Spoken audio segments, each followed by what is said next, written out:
The wagon lurched through another pothole, and Eleanor Vance's head cracked against the wooden side rail hard enough to make her vision swim. She didn't cry out. She'd learned years ago that making noise only made things worse. "Almost there, miss," the driver called back, his voice competing with the wind that screamed across the Wyoming plains like something dying. "Red Hollow's just over that ridge." Eleanor pressed her torn suitcase closer to her chest and said nothing. The photograph of her mother, creased and faded until the woman's face was barely recognizable, dug into her ribs through the fabric. Good. The pain kept her sharp, kept her from wondering if she'd made a terrible mistake. She probably had. 3 months ago, she'd been trapped in her father's Philadelphia house with Wallace Grayson, the stepbrother who'd inherited everything when cholera took her father in the spring. Wallace, who looked at her like she was livestock he hadn't decided whether to sell or break. Wallace, whose fingers left bruises shaped like accusations under her sleeves. 2 months ago, she'd found the advertisement folded inside a newspaper someone had left at the church. Cattleman seeking wife. Must be hardy, faithful, willing to work. Wyoming territory. Reply to C. Mercer, Red Hollow. 1 month ago, she'd forged Wallace's signature on her travel papers and left in the middle of the night with $17 sewn into her hem. Now the wagon crested the ridge, and Eleanor got her first look at the place that would either save her or kill her. Red Hollow wasn't a town. It was a collection of buildings trying desperately not to blow away. Maybe 30 structures total, scattered along a frozen creek like thrown dice. Most were log cabins chinked with mud and hope. A general store. A stable that leaned hard to the left. Something that might have been a church or might have been a barn. Hard to tell from this distance. Beyond the settlement, the land rolled away in all directions, white and empty, and so vast it made Eleanor's lungs feel too small. No trees, no walls, no place to hide. "Miss, you all right?" Eleanor realized she'd stopped breathing. "Fine," she managed.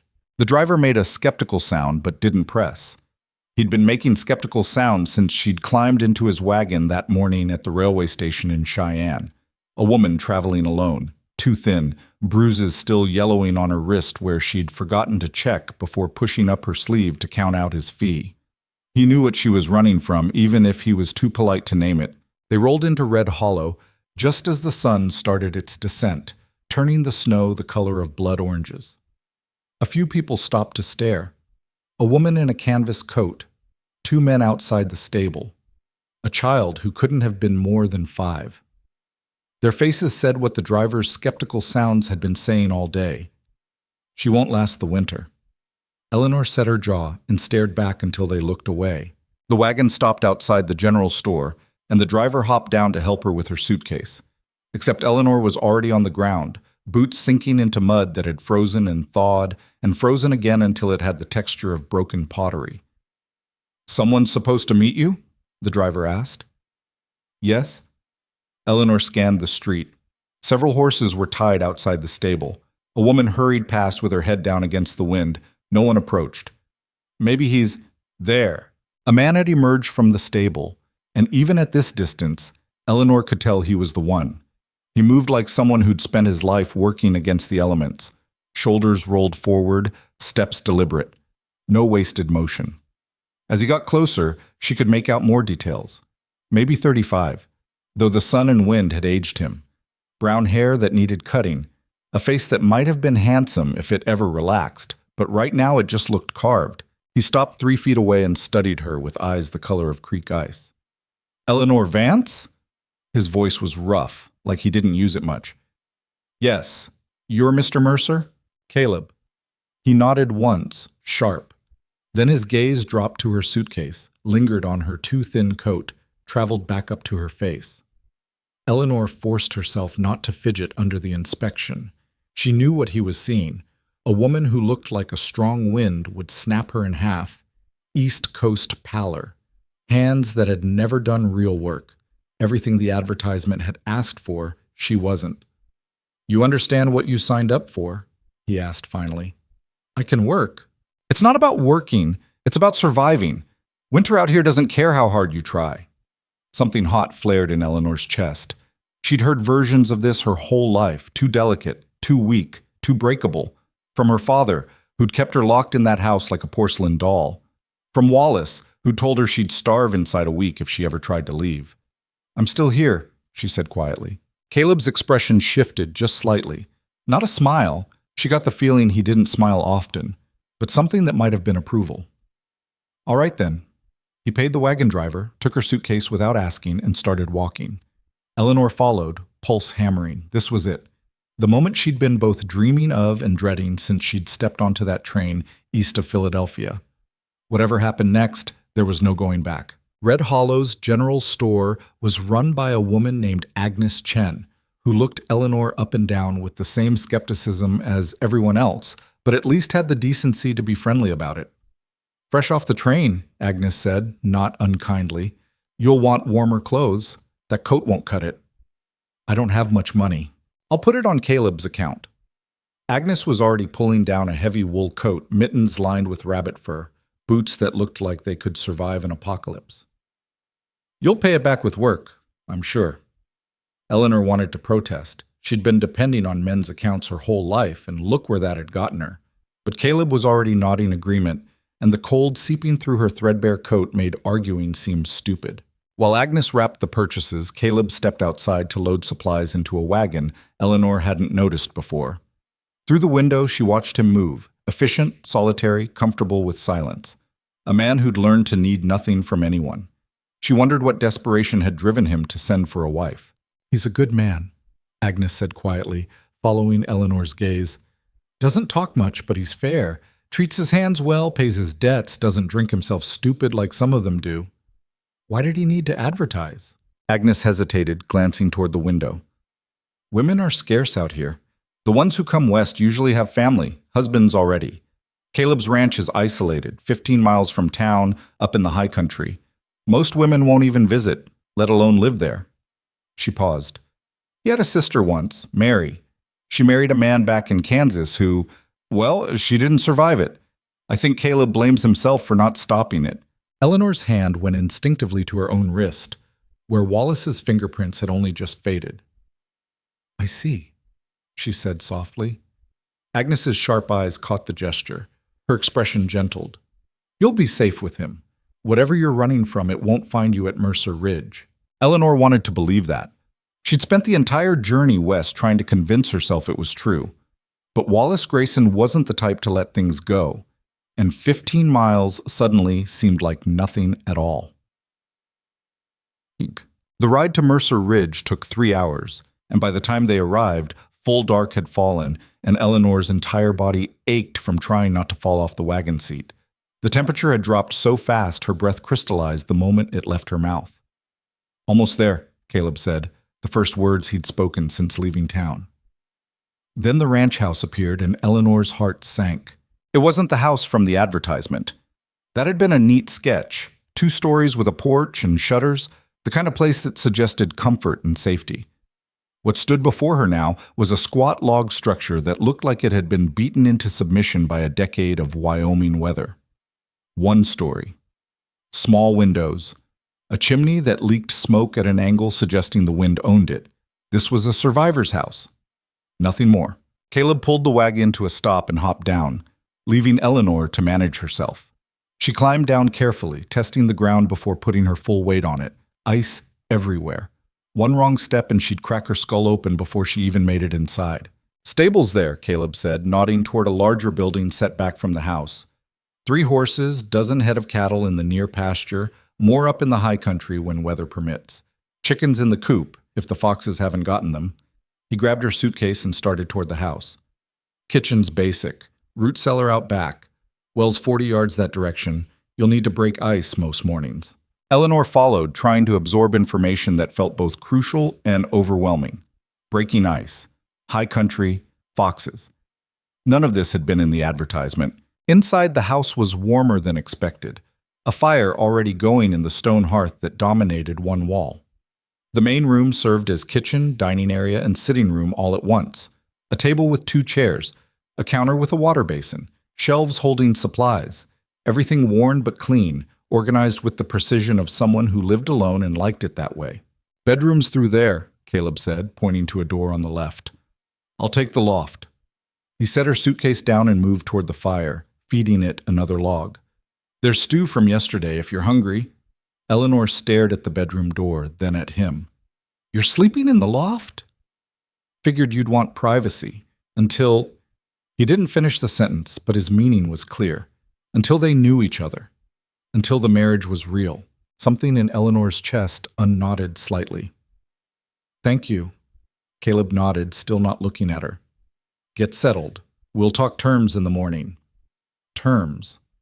Like a business arrangement, which Eleanor supposed was exactly what this was.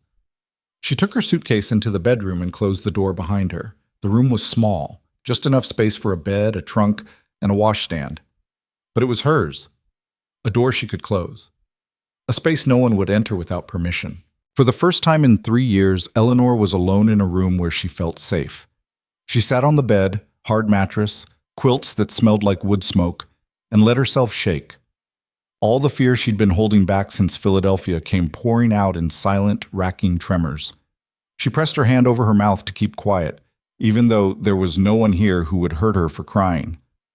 Old habits died hard. When the shaking finally stopped, Eleanor unpacked her suitcase with numb fingers. It didn't take long. She didn't own much. 2 dresses, both mended multiple times, extra stockings, the photograph of her mother, which she propped on the washstand, a small Bible her father had given her before he died, though she hadn't opened it since. And at the very bottom, wrapped in a handkerchief, the kitchen knife she'd stolen from Wallace's house the night she left. She stared at it for a long moment, then slid it under her pillow, just in case. Eleanor woke to the sound of someone moving around in the main room.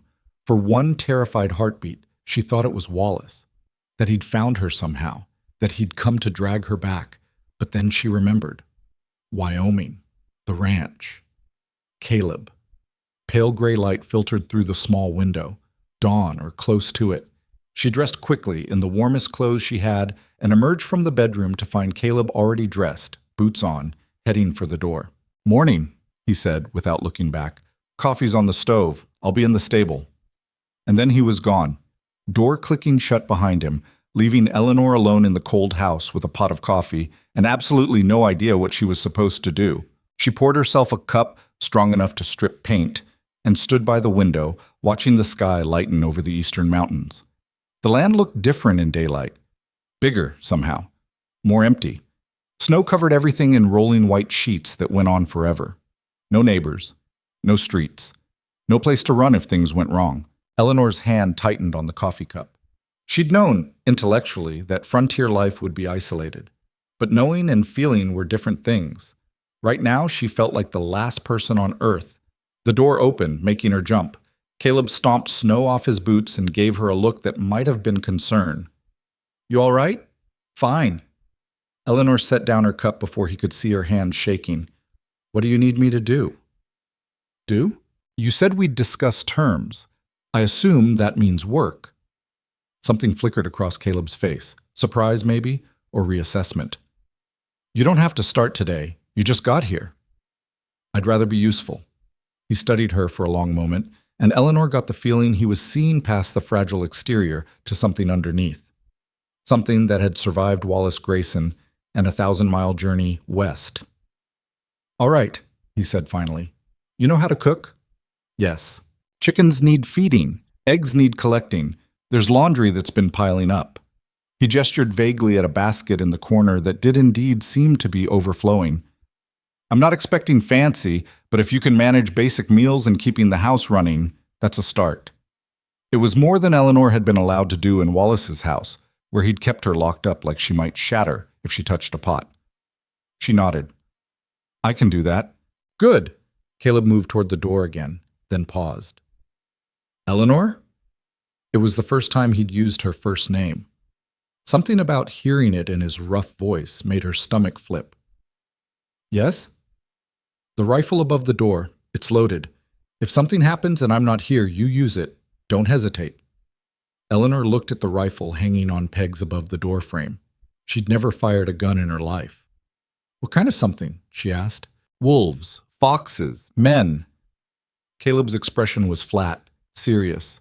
Out here, threats don't announce themselves. You hear something wrong, you shoot first, and ask questions after. He left before Eleanor could respond. She stared at the rifle for a long time, her father's voice echoing in her head. Ladies don't touch weapons. Ladies don't raise their voices. Ladies stay inside where it's safe. Then she thought about Wallace's fists and the bruises that had finally faded from her arms, and the 3,000 miles between her and Philadelphia that suddenly didn't feel like enough. Wolves, foxes, men. Out here, maybe being a lady would get her killed. The first week was harder than anything Eleanor had experienced in her life. Not because Caleb was cruel. He wasn't. He barely spoke to her at all, treating her with the careful politeness of someone handling unstable dynamite. He ate the meals she cooked without complaint, even when she burned the biscuits or undersalted the beans. He gave her space, sleeping in the loft, never touching her, never demanding anything beyond basic household work. No, the hardness came from the land itself. The cold was relentless. Eleanor would wake up to find ice crusted on the inside of the window, frost patterns like skeletal fingers reaching across the glass. Breaking the ice on the well every morning left her hands raw and aching. The chickens were mean, pecking at her fingers when she reached for eggs. She'd never done laundry over a fire before and managed to scorch 2 of Caleb's shirts before figuring out the timing. Everything hurt. Her back from hauling water, her hands from scrubbing, her feet from walking through snow that came up to her knees just to reach the chicken coop. And the isolation pressed down like a physical weight. Days would pass where Caleb was the only person she saw, and he wasn't much for conversation. He'd leave at dawn to check on cattle, fix fences, hunt, whatever needed doing. He'd come back after dark, eat dinner, and disappear into the loft. Sometimes Eleanor would hear him moving around up there, restless, unable to sleep. She wondered what ghost kept him awake. She had her own. At night, alone in the bedroom, with the wind howling outside, Eleanor would jolt awake, convinced she heard Wallace's footsteps. Her hand would go to the knife under her pillow, heart racing, before she remembered where she was. Safe. Thousands of miles away. He couldn't reach her here, except she didn't feel safe. She felt exposed, vulnerable, like prey waiting for something to find her. On the 8th day, Caleb taught her to shoot. He did it without preamble, just walked into the house after breakfast and said, "Come on, you need to learn this." Eleanor followed him outside, where he'd set up bottles on a fence post 50 yards from the house. The rifle felt heavy and wrong in her hands. "It's going to kick," Caleb said, positioning himself behind her. Not touching, but close enough that she could feel the heat of him through her coat. "Brace yourself or it'll knock you flat." Eleanor's hands were shaking. She tried to hide it, but Caleb noticed. He noticed everything. "You afraid of the gun or something else?" he asked quietly. "I've never—" Eleanor stopped, frustrated with herself. "My father didn't believe women should handle weapons." "Your father's not here." Caleb's voice was flat, matter of fact. "And out here, believing that will get you killed." He adjusted her grip, his hands rough and warm. "Fear's natural, but you can't let it make decisions for you." Eleanor took a breath and squeezed the trigger. The recoil slammed into her shoulder hard enough to make her stumble. The shot went wide, missing the bottles by a yard. But she'd done it. She'd fired a gun, and the world hadn't ended. "Again," Caleb said. They stayed out there for an hour, until Eleanor's shoulder was one massive bruise and she'd managed to hit 2 bottles. It wasn't impressive, but Caleb nodded like she'd done something worthwhile. "Better," he said. "Keep practicing." That night, Eleanor's whole body ached, but for the first time since arriving, she felt like maybe she could survive this place. Maybe. On the 12th day, they went into town for supplies, and Eleanor learned that Red Hollow's inhabitants were even less welcoming than she'd feared. Agnes Chen was kind enough, helping Eleanor pick out fabric for a new dress and teaching her which cuts of meat would last longest in the cold cellar. But the others, the ranchers who'd gathered in the general store to escape the cold, the women who whispered behind their hands, the children who stared like she was a curiosity in a traveling show, they all had the same look in their eyes. She won't last. Eleanor heard the whispers while Caleb was loading supplies into the wagon. "Too thin, you see it? Like a strong wind would snap her. Porcelain doll, that's what he married. Pretty to look at, useless for everything else. Give her 2 months before she runs crying back east." The worst part was Eleanor couldn't even argue. They were right. She was too thin, too weak, too unprepared. Every morning she woke up wondering if this would be the day she broke completely. "Don't listen to them," Agnes said quietly, appearing at Eleanor's elbow. "They said the same things about me when I came out here from San Francisco. Now I run the only store for 50 miles and half of them owe me money." Eleanor managed a weak smile. "How long did it take? Before they stopped seeing you as an outsider?" Agnes considered this. "Some of them still do, but that's their problem, not mine." She squeezed Eleanor's hand. "You're tougher than you look. I can tell." Eleanor desperately wanted to believe her. The ride back to the ranch was quiet. Caleb seemed lost in thought, jaw tight, hands gripping the reins harder than necessary. "Did you hear them?" Eleanor asked finally. "What they were saying?" "Yes." "It doesn't bother you that they think you made a mistake?" Caleb was quiet for so long, Eleanor thought he wouldn't answer. Then, "I don't care what they think. I care whether you survive the winter." He glanced at her, expression unreadable. "Will you?" It was the most direct question he'd asked her since she arrived. Eleanor thought about lying. Saying yes, of course, I'll be fine. But something about Caleb's blunt honesty demanded the same in return. "I don't know," she admitted. "Everything here is so much harder than I expected. I'm failing at things I should be able to do. I can't even collect eggs without getting pecked bloody. Those chickens are mean to everyone." Despite everything, Eleanor almost smiled. "I burned your shirts." "I noticed." "I can't shoot straight. I can barely walk through the snow without falling. I'm exactly what they said, weak and useless." Caleb pulled the wagon to a stop, right there in the middle of the trail. He turned to face her fully, and the intensity in his ice-colored eyes made Eleanor's breath catch. "You left everything you knew and traveled 3,000 miles alone to escape a man who was hurting you," he said.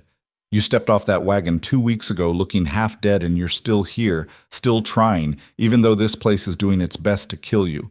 That's not weak. That's the bravest thing I've ever seen." Eleanor stared at him, throat tight. No one had ever called her brave before. Foolish, yes. Hysterical, difficult. But never brave. "I'm scared all the time," she whispered. "Being scared doesn't make you weak. It makes you smart." Caleb's expression softened, just slightly. "My sister Mary, she was never scared enough. Married a man who smiled pretty and hit hard, and she thought love would fix him. By the time she got scared, it was too late." His jaw clenched. "You got out. You knew when to run. That takes more strength than most people have." Eleanor felt something crack open in her chest. "I'm sorry about your sister." "Me too."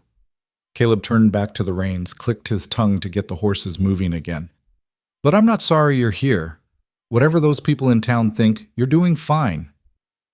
It was probably the longest speech Caleb had ever made, and Eleanor held on to every word like a lifeline. That night, she didn't check for the knife under her pillow. The blizzard hit on the 17th day. Eleanor woke to absolute silence, the kind that meant snow was falling so thick it swallowed sound.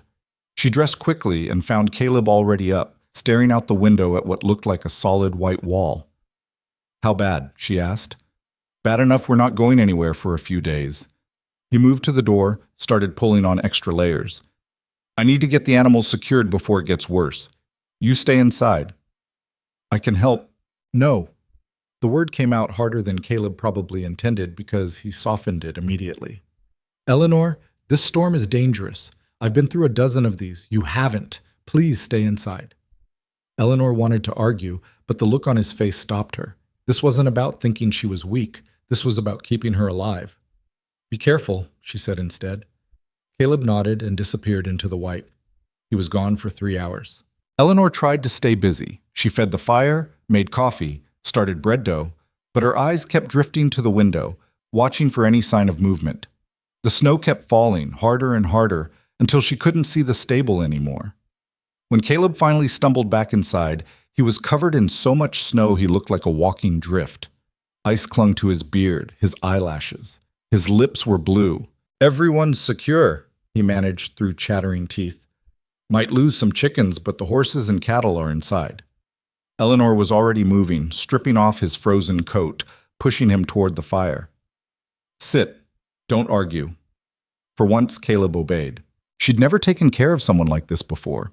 Wallace had demanded service, her father had required coddling, but this was different.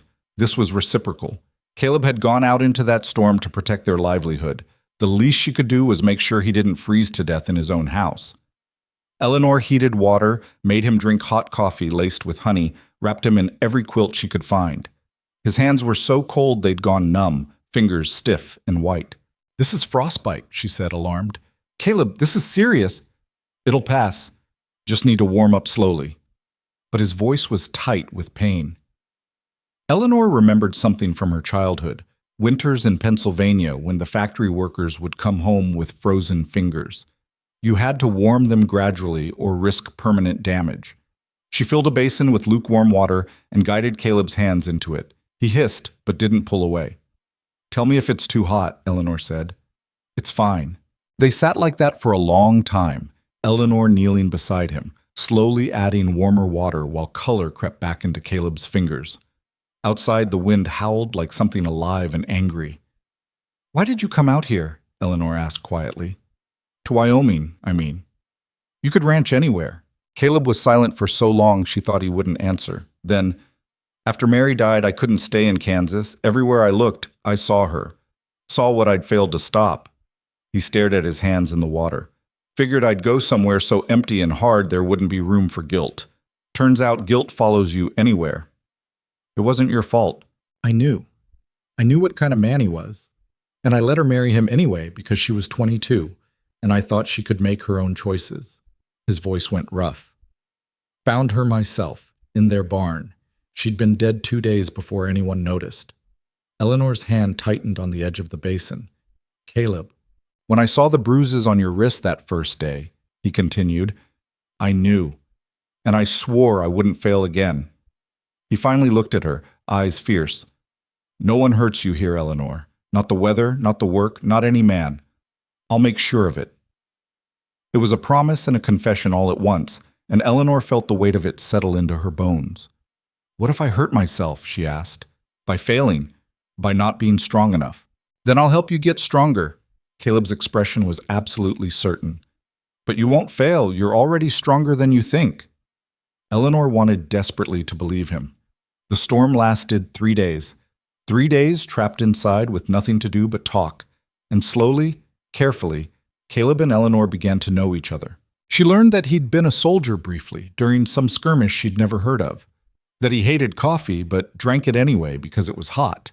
That he could play harmonica but rarely did because it reminded him of his sister, who used to sing along.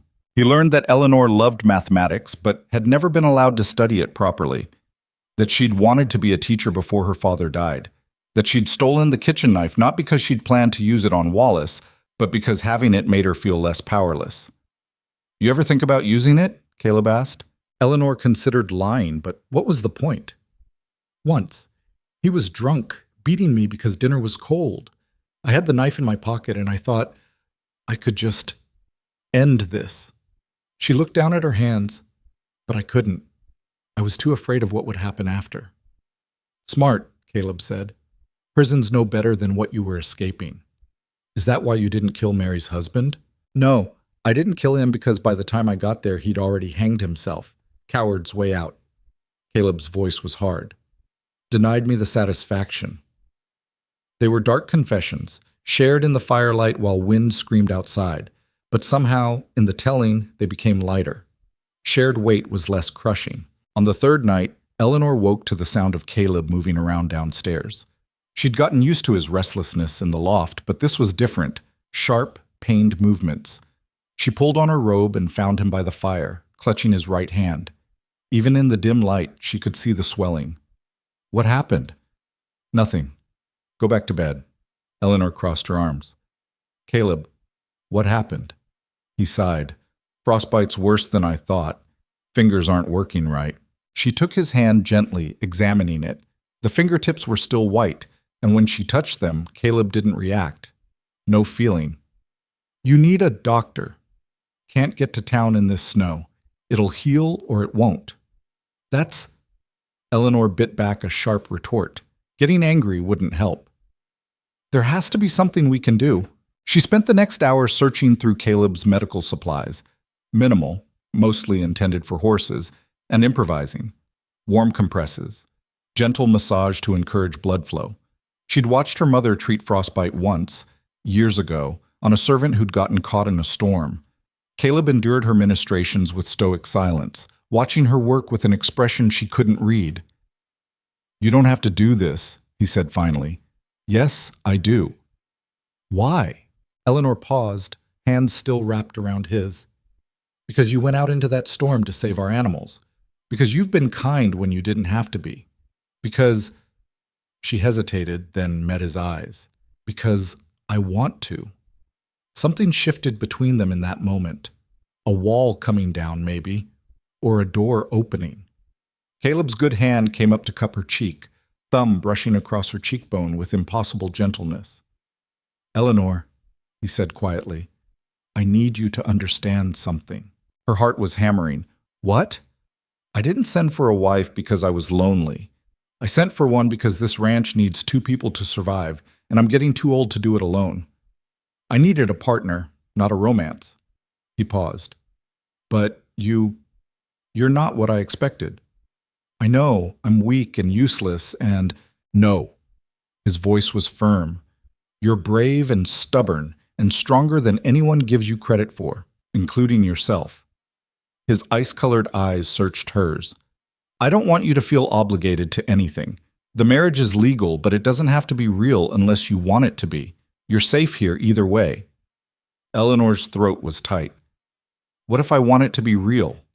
"Then we'll take it slow," Caleb said. "No pressure, no expectations. We'll figure it out together." It was the kindest thing anyone had ever offered her. Not demands, not ownership, partnership. Eleanor leaned forward and kissed him. It was brief, chaste, terrifying. When she pulled back, Caleb was staring at her with wonder. "Okay," she whispered. "Together." Outside, the storm finally began to ease, and Eleanor thought maybe, just maybe, she was exactly where she needed to be. When the snow finally stopped and Caleb could dig them out, Eleanor's first thought was relief. Her second was dread. Because if they could get out, that meant Wallace could get in. She tried to push the thought away. He was 3,000 miles away. He had no idea where she was. There was no reason to think he'd come looking. But the fear sat in her stomach like a stone anyway. Caleb noticed, of course. He noticed everything. "What's wrong?" he asked while they were clearing snow from the porch. "Nothing." "Eleanor." She stopped shoveling and looked at him. "What if he comes?" "Wallace, what if he finds me?" Caleb set down his own shovel and closed the distance between them. "Then I'll deal with him." "You don't understand. I know exactly what he is." Caleb's voice was hard. "I've known men like him. Hell, I've killed men like him. If he shows up here, he won't leave alive." The certainty in his voice should have comforted her. Instead, it made Eleanor's chest tight. "I don't want you to have to kill anyone because of me." "I won't have to, because he's not coming."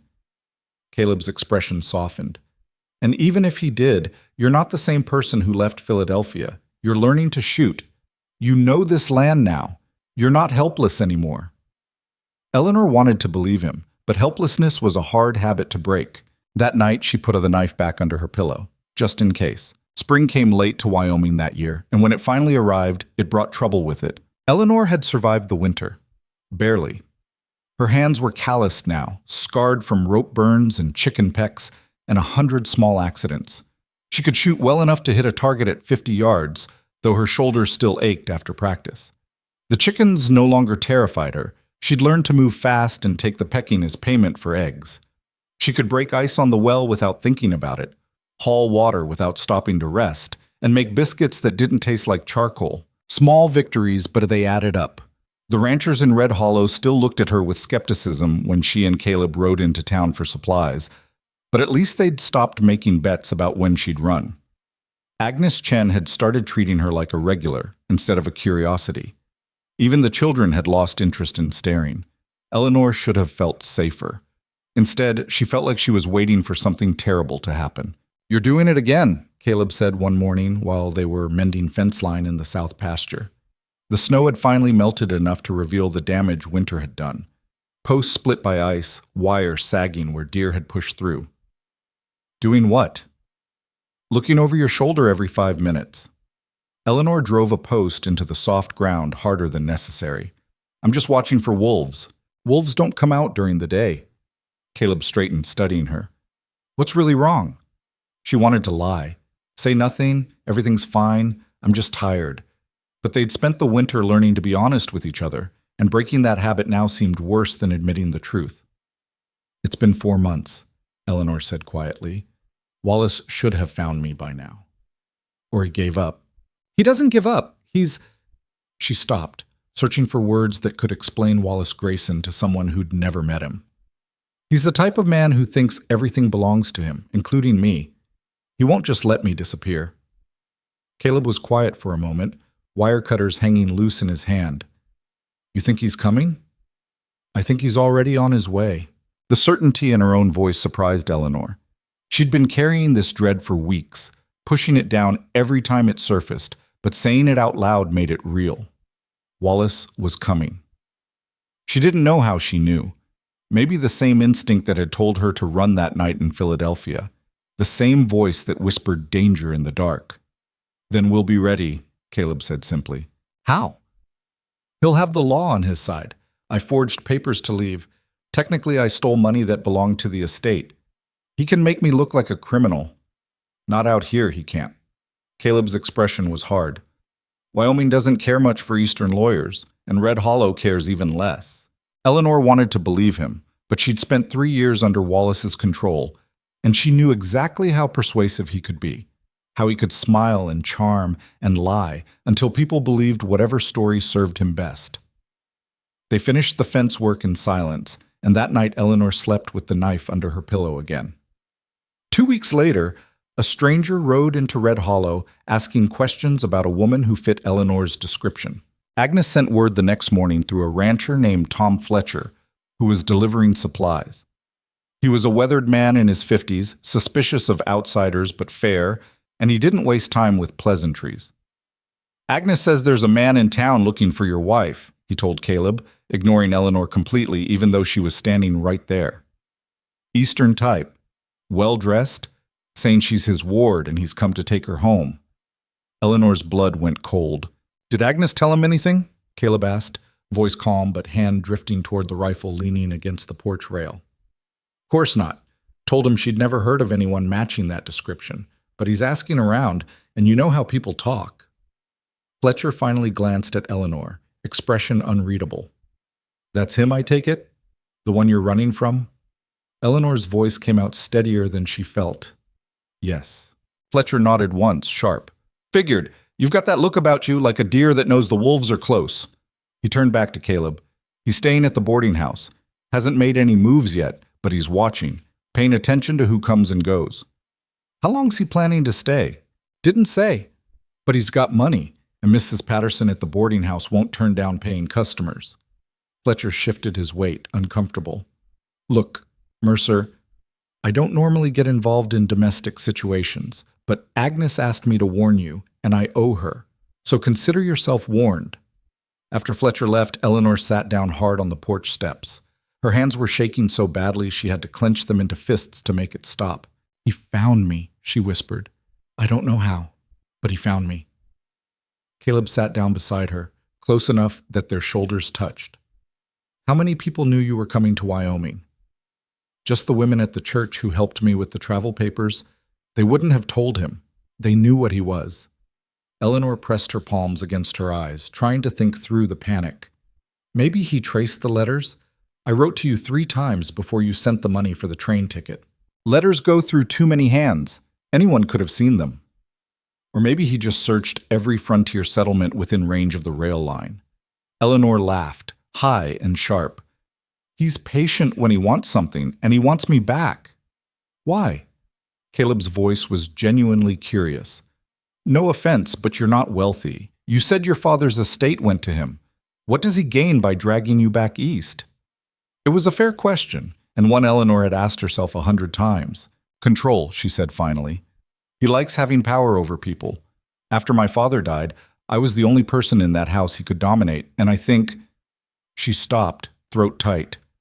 I think he enjoyed it. The fear. Knowing I couldn't leave, couldn't fight back. It made him feel important. Caleb's jaw clenched. He's not taking you anywhere. You don't know what he's like. Wallace can be charming when he wants to be. He'll tell people I'm unstable, that I ran away in a fit of hysteria, that he's worried about my safety. Half of Red Hollow will believe him, and the other half won't. Caleb stood, offering her his hand. Come on. We're going to town. What? No. If he sees me, he already knows you're here somewhere. Hiding won't change that. Caleb's expression was set. But we can change the story he tells. Make it harder for him to paint you as some helpless victim who needs rescuing. Eleanor stared at his outstretched hand, heart hammering. Every instinct screamed at her to stay hidden, to make herself small and invisible, the way she'd learned to do in Wallace's house. But that version of Eleanor had died somewhere between Philadelphia and Wyoming. The woman who'd survived a frontier winter, learned to shoot, and kissed her husband by firelight, that woman didn't hide. She took Caleb's hand and stood. The ride into Red Hollow felt like riding toward her own execution. Eleanor kept scanning the horizon, expecting to see Wallace at any moment. Her rifle, Caleb had insisted she bring it, rested across her lap, familiar weight that should have been comforting but just felt like an anchor. "What's the plan?" she asked as they crested the ridge overlooking town. "We establish facts.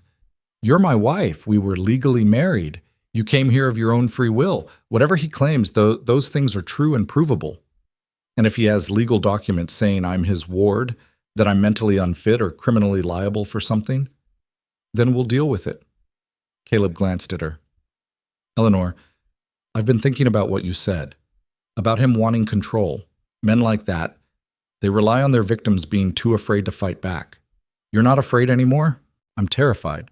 But you're here anyway. That's the difference."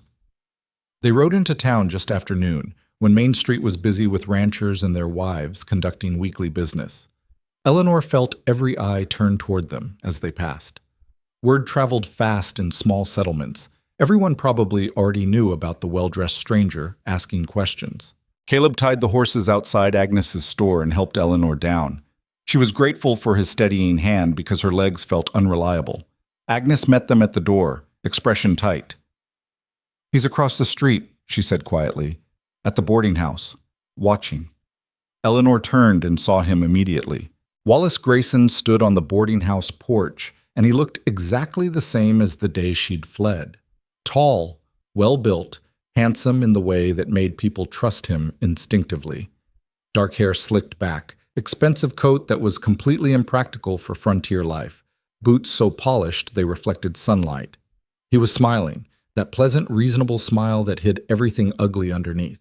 Their eyes met across the street, and Wallace's smile widened. Eleanor forced herself not to look away, not to flinch. She'd spent 3 years teaching herself to be invisible around him, to avoid drawing attention that might turn into violence. Breaking that habit took everything she had. Wallace started walking toward them. "Stay close," Caleb murmured, positioning himself slightly in front of Eleanor without making it obvious. Wallace crossed the street with the easy confidence of someone who'd never been told no in his life. Up close, Eleanor could see the calculation in his eyes. He was already assessing Caleb, measuring threat levels, planning his approach. "Eleanor," Wallace said warmly, like they were old friends reuniting, "thank heaven I found you. We've been so worried." The "we" was a lie. Wallace didn't have anyone, but it made him sound reasonable, concerned. "Mr. Grayson." Eleanor's voice came out steadier than she expected. "I didn't realize you were looking for me." "Of course I was looking for you. You disappeared in the middle of the night without a word. I thought something terrible had happened." His gaze shifted to Caleb, expression shifting to polite confusion. "I'm sorry. I don't believe we've met. I'm Wallace Grayson, Eleanor's stepbrother and legal guardian. Caleb Mercer, Eleanor's husband." The word husband made Wallace's smile freeze for just a fraction of a second. Then it was back, smooth as ever. "Husband? Eleanor, what is he talking about?" "We were married 6 weeks ago," Eleanor said. "Legally. The minister in Cheyenne has the records." Wallace laughed, a practiced sound that suggested he found this all very amusing and slightly concerning. "Eleanor, sweetheart, you can't marry someone without your guardian's permission. You know that. Whatever this man told you, I told her the truth," Caleb interrupted, voice flat. She answered my advertisement, traveled here of her own will, and we were married with all legal requirements met. She's 24 years old. She doesn't need anyone's permission. She's not in her right mind." Wallace's tone shifted, becoming sympathetic, concerned. He was playing to the growing audience now.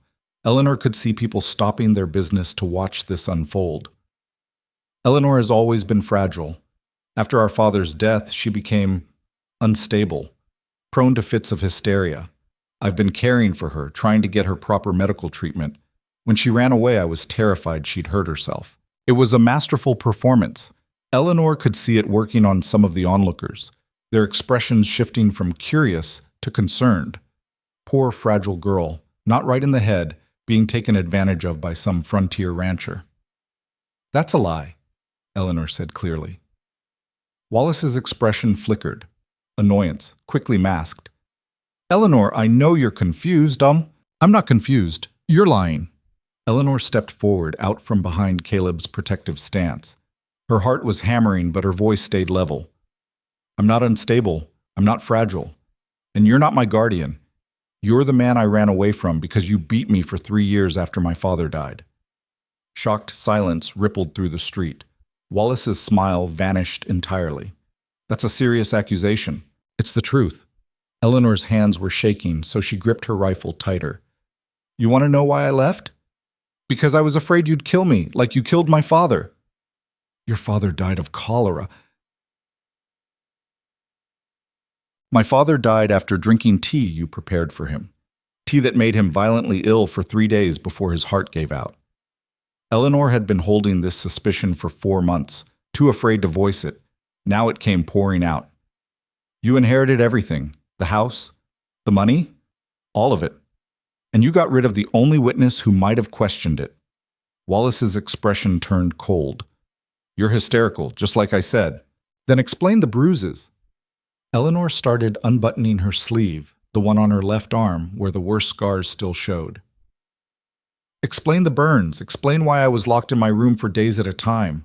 "Stop it." Wallace's voice went hard. "Eleanor, you're embarrassing yourself." "No."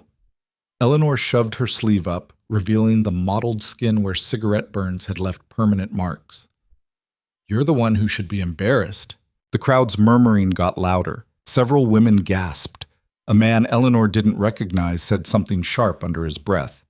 Agnes appeared at Eleanor's side. "I've seen those scars. She showed them to me when she first arrived, said they were from an accident, but I've seen enough abuse to recognize it." She looked at Wallace with undisguised disgust. "That's no accident." Wallace's composure was cracking. "This is absurd. I came here to help her, and you're all believing these wild fantasies." "I believe her," Caleb said quietly. The way he said it, absolute certainty, no room for argument, made people turn to listen. "I believe my wife, and she's not going anywhere with you. She doesn't have a choice." Wallace pulled a folded document from his coat pocket. "I have legal guardianship papers signed by a Philadelphia judge. Eleanor is mentally incompetent to make her own decisions. Your so-called marriage is invalid." Eleanor's stomach dropped. She'd known he might have something like this. Wallace always had contingencies. But seeing it in his hand made it real. Caleb took the papers and scanned them quickly. His expression didn't change, but Eleanor saw his jaw tighten. "These are dated 3 weeks after she left Philadelphia," Caleb said. "After she was already married to me. They're retroactive documents trying to invalidate a legal marriage. Any judge out here would laugh you out of court. Any judge back east would side with me." Wallace smiled again, confident now that he'd shown his leverage. "Eleanor, be reasonable. You can come back voluntarily and we'll forget this whole unfortunate episode. Or I can have you forcibly returned and we can discuss your instability with proper authorities. Your choice." It wasn't a choice, it was a threat wrapped in pleasant words. Eleanor felt the old fear creeping back in. The certainty that Wallace always won, that fighting him was pointless, that she should just give up and accept the inevitable. Then she looked at Caleb standing solid beside her, at Agnes, fierce and protective, at the crowd, where several faces showed anger instead of sympathy for Wallace's performance. She thought about the winter she'd survived, the blizzard she'd ridden through, the rifle in her hands that she'd learned to shoot. "No," Eleanor said. Wallace blinked. "What?" I said no. I'm not going back with you. I'm not your ward, I'm not your property, and I'm not afraid of you anymore. Eleanor, you can take whatever papers you want to whatever judge you want, but I'm staying here with my husband. The word husband felt powerful in her mouth. And if you try to force me, there are 50 witnesses right here who will testify that you threatened me. Wallace's face went red.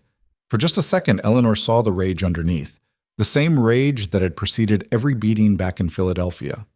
Her body tensed, ready to run, but Wallace couldn't hit her here. Not in front of all these people, not when she'd just publicly accused him of abuse. He settled for glaring at Caleb instead. This isn't over. Yes, it is. Caleb's voice was quiet, but there was iron underneath. You should leave Red Hollow. Today. Because if you're still here tomorrow, I'll assume you're a threat to my wife, and I'll deal with you accordingly. It wasn't a subtle threat. Several of the ranchers nearby shifted, hands drifting toward their own weapons. Whatever they thought about Eleanor before, threatening a man's wife in public was stepping over a line. Wallace looked around and seemed to realize he'd lost the crowd. His smile returned, but it was brittle now. This is kidnapping, he said. I'll have the law involved. Federal marshals, if necessary. You do that, Agnes said sharply. And while you're at it, explain to them why you needed guardianship papers for a grown woman. Why she ran 3,000 miles to get away from you. Why she's got scars all over her body. She stepped closer to Wallace, fearless. I've lived in frontier towns my whole life, Mr. Grayson. I know what men like you do behind closed doors, and out here, we don't tolerate it. The mood of the crowd had definitely shifted. Eleanor could see it in their faces, the suspicion, the anger building. Wallace was no longer the concerned guardian. He was the threat. Wallace must have seen it too because he took a step back. This isn't finished, he said to Eleanor. You'll regret this. Then he turned and walked back toward the boarding house, spine rigid with fury. Eleanor didn't realize she'd been holding her breath until it came out in a rush. Her legs went weak and Caleb caught her elbow, keeping her upright. You did it, he murmured. Eleanor, you stood up to him. She had. For the first time in her life, she'd looked Wallace Grayson in the eye and said no. The crowd was dispersing now, people returning to their business, but still casting curious glances back at Eleanor and Caleb. Agnes squeezed Eleanor's hand. You're braver than you know, she said quietly. Come inside, you look like you need to sit down.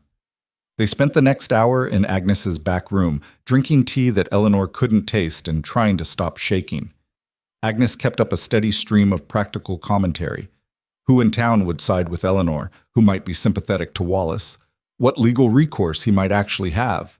The truth is, out here, possession is 9/10 of the law, Agnes said.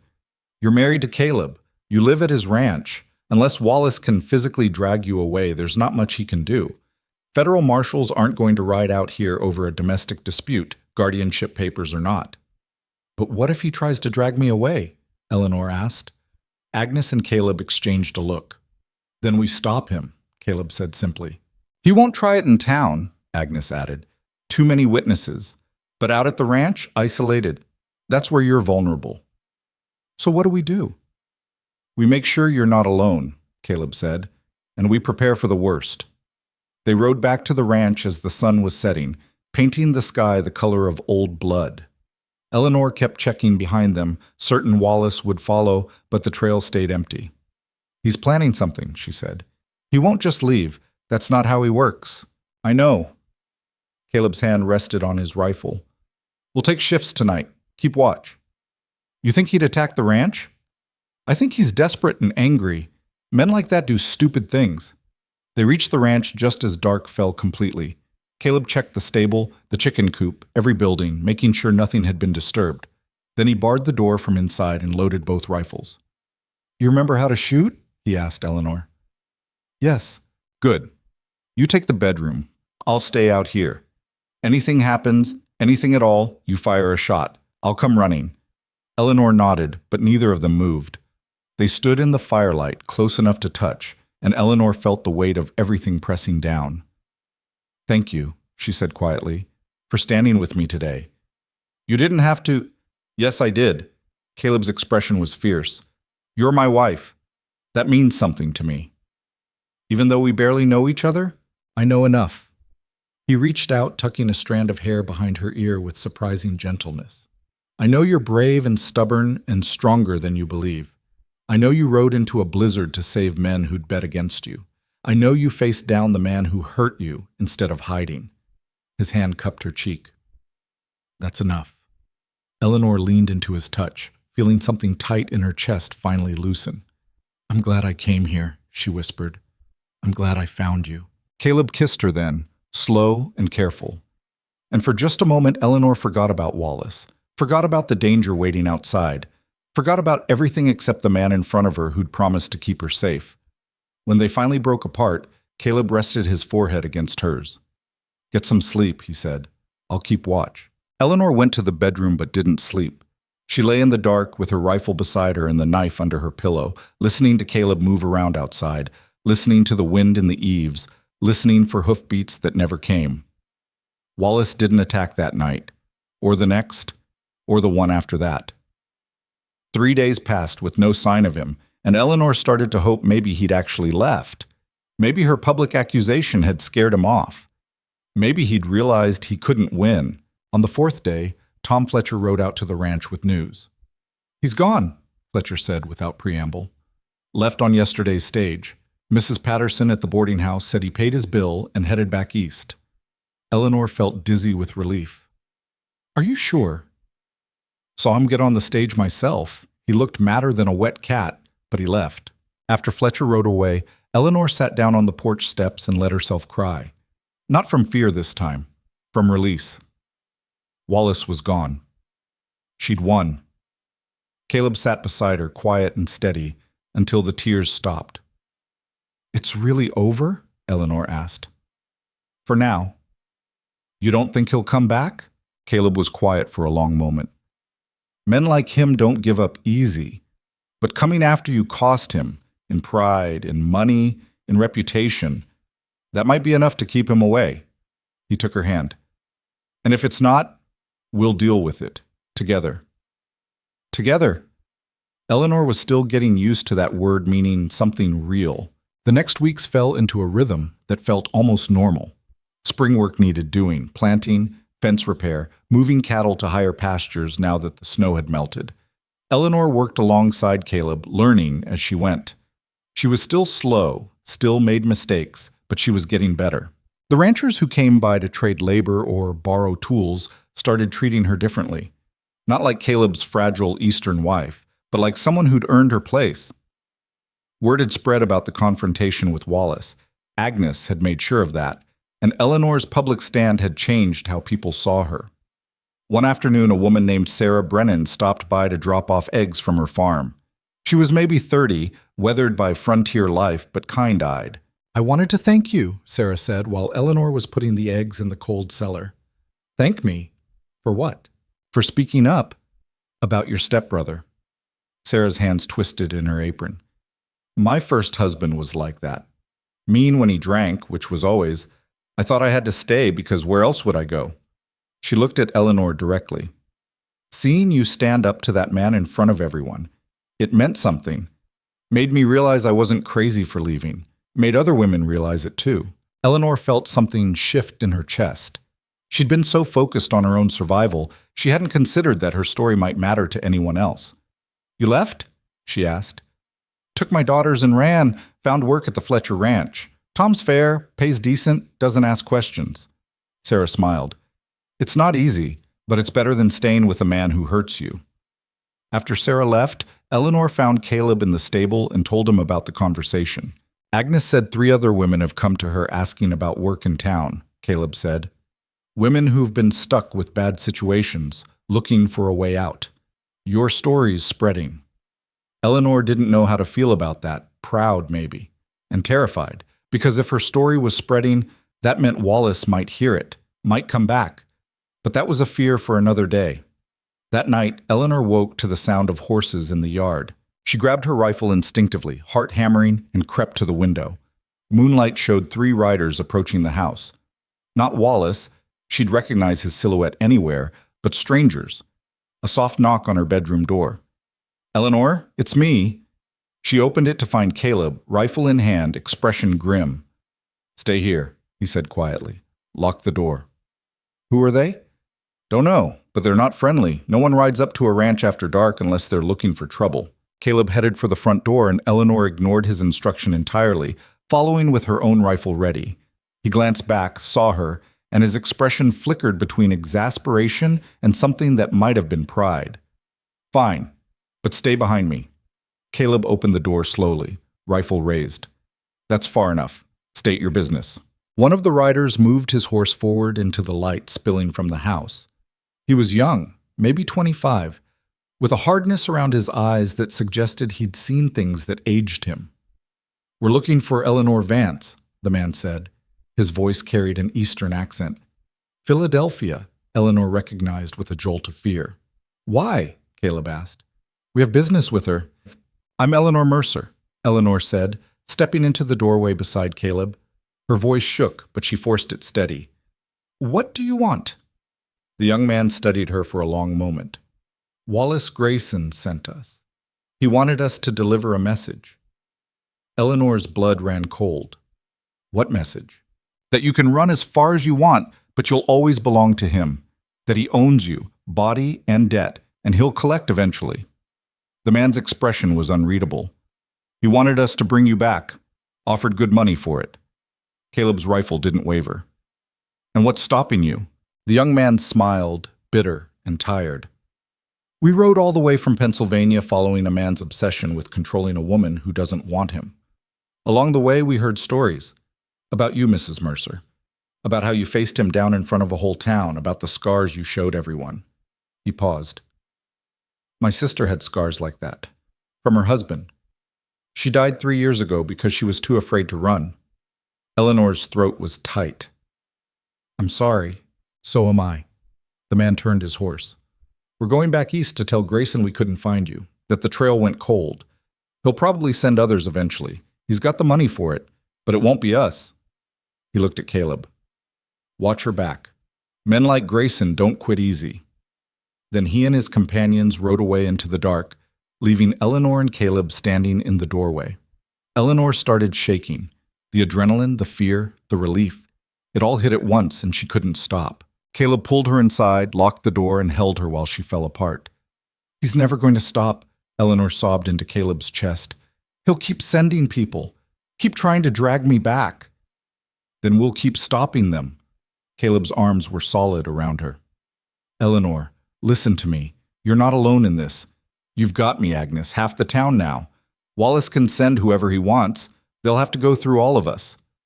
What if they do? What if someone gets hurt because of me? Then we'll deal with it. But you don't get to feel guilty for running, for surviving. Caleb pulled back to look at her directly. Your stepbrother's the one who should be ashamed, not you. Eleanor knew he was right, but shame was a hard habit to break. They spent the rest of the night sitting by the fire, rifles across their laps, waiting for dawn. When it finally came, pale and cold, Eleanor felt hollowed out. I can't keep living like this, she said quietly. Always waiting for him to send someone else. Always afraid. So what do you want to do? Eleanor thought about it. About Wallace back in Philadelphia, pulling strings and sending hired men. About living in fear for the rest of her life. About the rifle in her hands that she'd learned to use. The land she'd learned to survive. The strength she'd earned through a brutal winter. I want to stop running, she said finally. I want to build a life here that's so strong, so solid, that nothing he does can touch it. Caleb smiled, a real smile, rare and genuine. Then that's what we'll do. It wasn't a solution, it wasn't safety, but it was a decision, and that felt like power.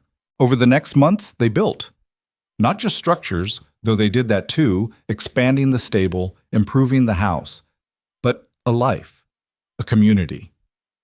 Eleanor started teaching reading to children in Red Hollow 2 days a week, using the mathematics skills her father had never let her pursue. She helped Sarah Brennan and other women find work, shelter, escapes from bad situations. She became someone who mattered, and slowly, the fear began to loosen its grip. Not disappearing, she still checked the horizon, still slept with the knife close, but becoming manageable. Background noise instead of constant thunder. Then came the day that changed everything. It was late summer when the blizzard warning came through. Unusual for the season, but not unheard of in high country. A freak storm rolling down from Canada, temperatures dropping fast. Caleb and 5 other ranchers were moving cattle through the canyon when the storm hit. They should have been back by sunset. By midnight, there was still no sign. Eleanor stood in the doorway of Agnes's store with half of Red Hollow, watching the mountain pass where the storm raged. Snow fell so thick it looked solid. "They're gone," someone said. No way they survived that. But Eleanor remembered something Caleb had mentioned once, months ago. An old miner's trail that cut through the canyon, narrow and dangerous but sheltered from the worst weather. She'd filed it away, the kind of detail that seemed useless until suddenly it wasn't. "There's another way through," Eleanor said. Everyone turned to look at her. "What?" Tom Fletcher asked. "The miner's trail on the north side of the canyon. Caleb told me about it once. Said it was too narrow for cattle, but men on horseback could make it through." Fletcher shook his head. "That trail's been abandoned for 20 years. It's probably collapsed by now." "But it might not be." Eleanor was already moving toward the horses. "Someone should check." "Not in this storm. That's suicide." Eleanor stopped, turned to face them. Every rancher, every townsperson who'd ever doubted her was watching. "My husband is out there," she said clearly. "I'm going to find him. Anyone who wants to help is welcome. Anyone who doesn't can stay here and pray." She saddled her horse before anyone could argue, checked her rifle, and rode straight into the blizzard. Behind her, she heard Agnes say, "That girl's got more courage than sense." And Tom Fletcher's reply, "Maybe that's what it takes to survive out here." Eleanor didn't hear what came after. She was already gone, swallowed by the white. The storm tried to kill her within the first mile. Wind hit Eleanor like a physical blow, nearly knocking her from the saddle. Snow came down so thick she couldn't see her horse's ears. Ice formed instantly on her eyelashes, her lips, the exposed skin at her wrists where her gloves didn't quite meet her sleeves. The cold was a living thing, clawing at her through every layer of clothing. Her horse balked, trying to turn back toward town.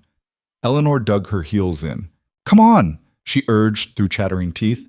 "Come on, we have to—" The horse reared, panicked by something Eleanor couldn't see.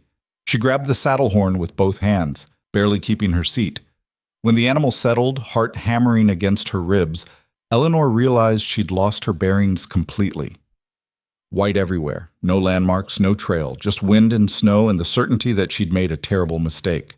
For one long moment, she considered turning back. She could probably still find Red Hollow if she followed the horse's instinct. She'd be cold and ashamed, but alive. Then she thought about Caleb, somewhere in this storm. Hurt, maybe dying, believing no one would come. Eleanor urged her horse forward into the white. The canyon entrance appeared suddenly, black rock looming out of the storm like a wall. Eleanor's horse refused to go further, planting its feet and trembling. She couldn't blame the animal. Riding into that narrow space felt like riding into a throat that might close and swallow her whole. But the canyon walls would block the worst of the wind. And somewhere inside, if she was right, the miner's trail cut through. If she was wrong, she'd just trapped herself. Eleanor dismounted, legs nearly buckling when her feet hit the ground. The cold had already stolen the feeling from her toes. She grabbed her horse's bridle and started walking, pulling the reluctant animal behind her. Inside the canyon, the wind howled differently, echoing off stone, creating harmonics that sounded almost like voices. Snow still fell, but the worst of it stayed above the rim. Eleanor could see maybe 20 feet ahead now, enough to follow the canyon floor. She'd been walking for 10 minutes, ice forming in her lungs with every breath, when she heard it. Voices. Real ones. Not wind playing tricks. "Can't stay here, we'll freeze before morning." "Moving in this storm is suicide. We're better off dead.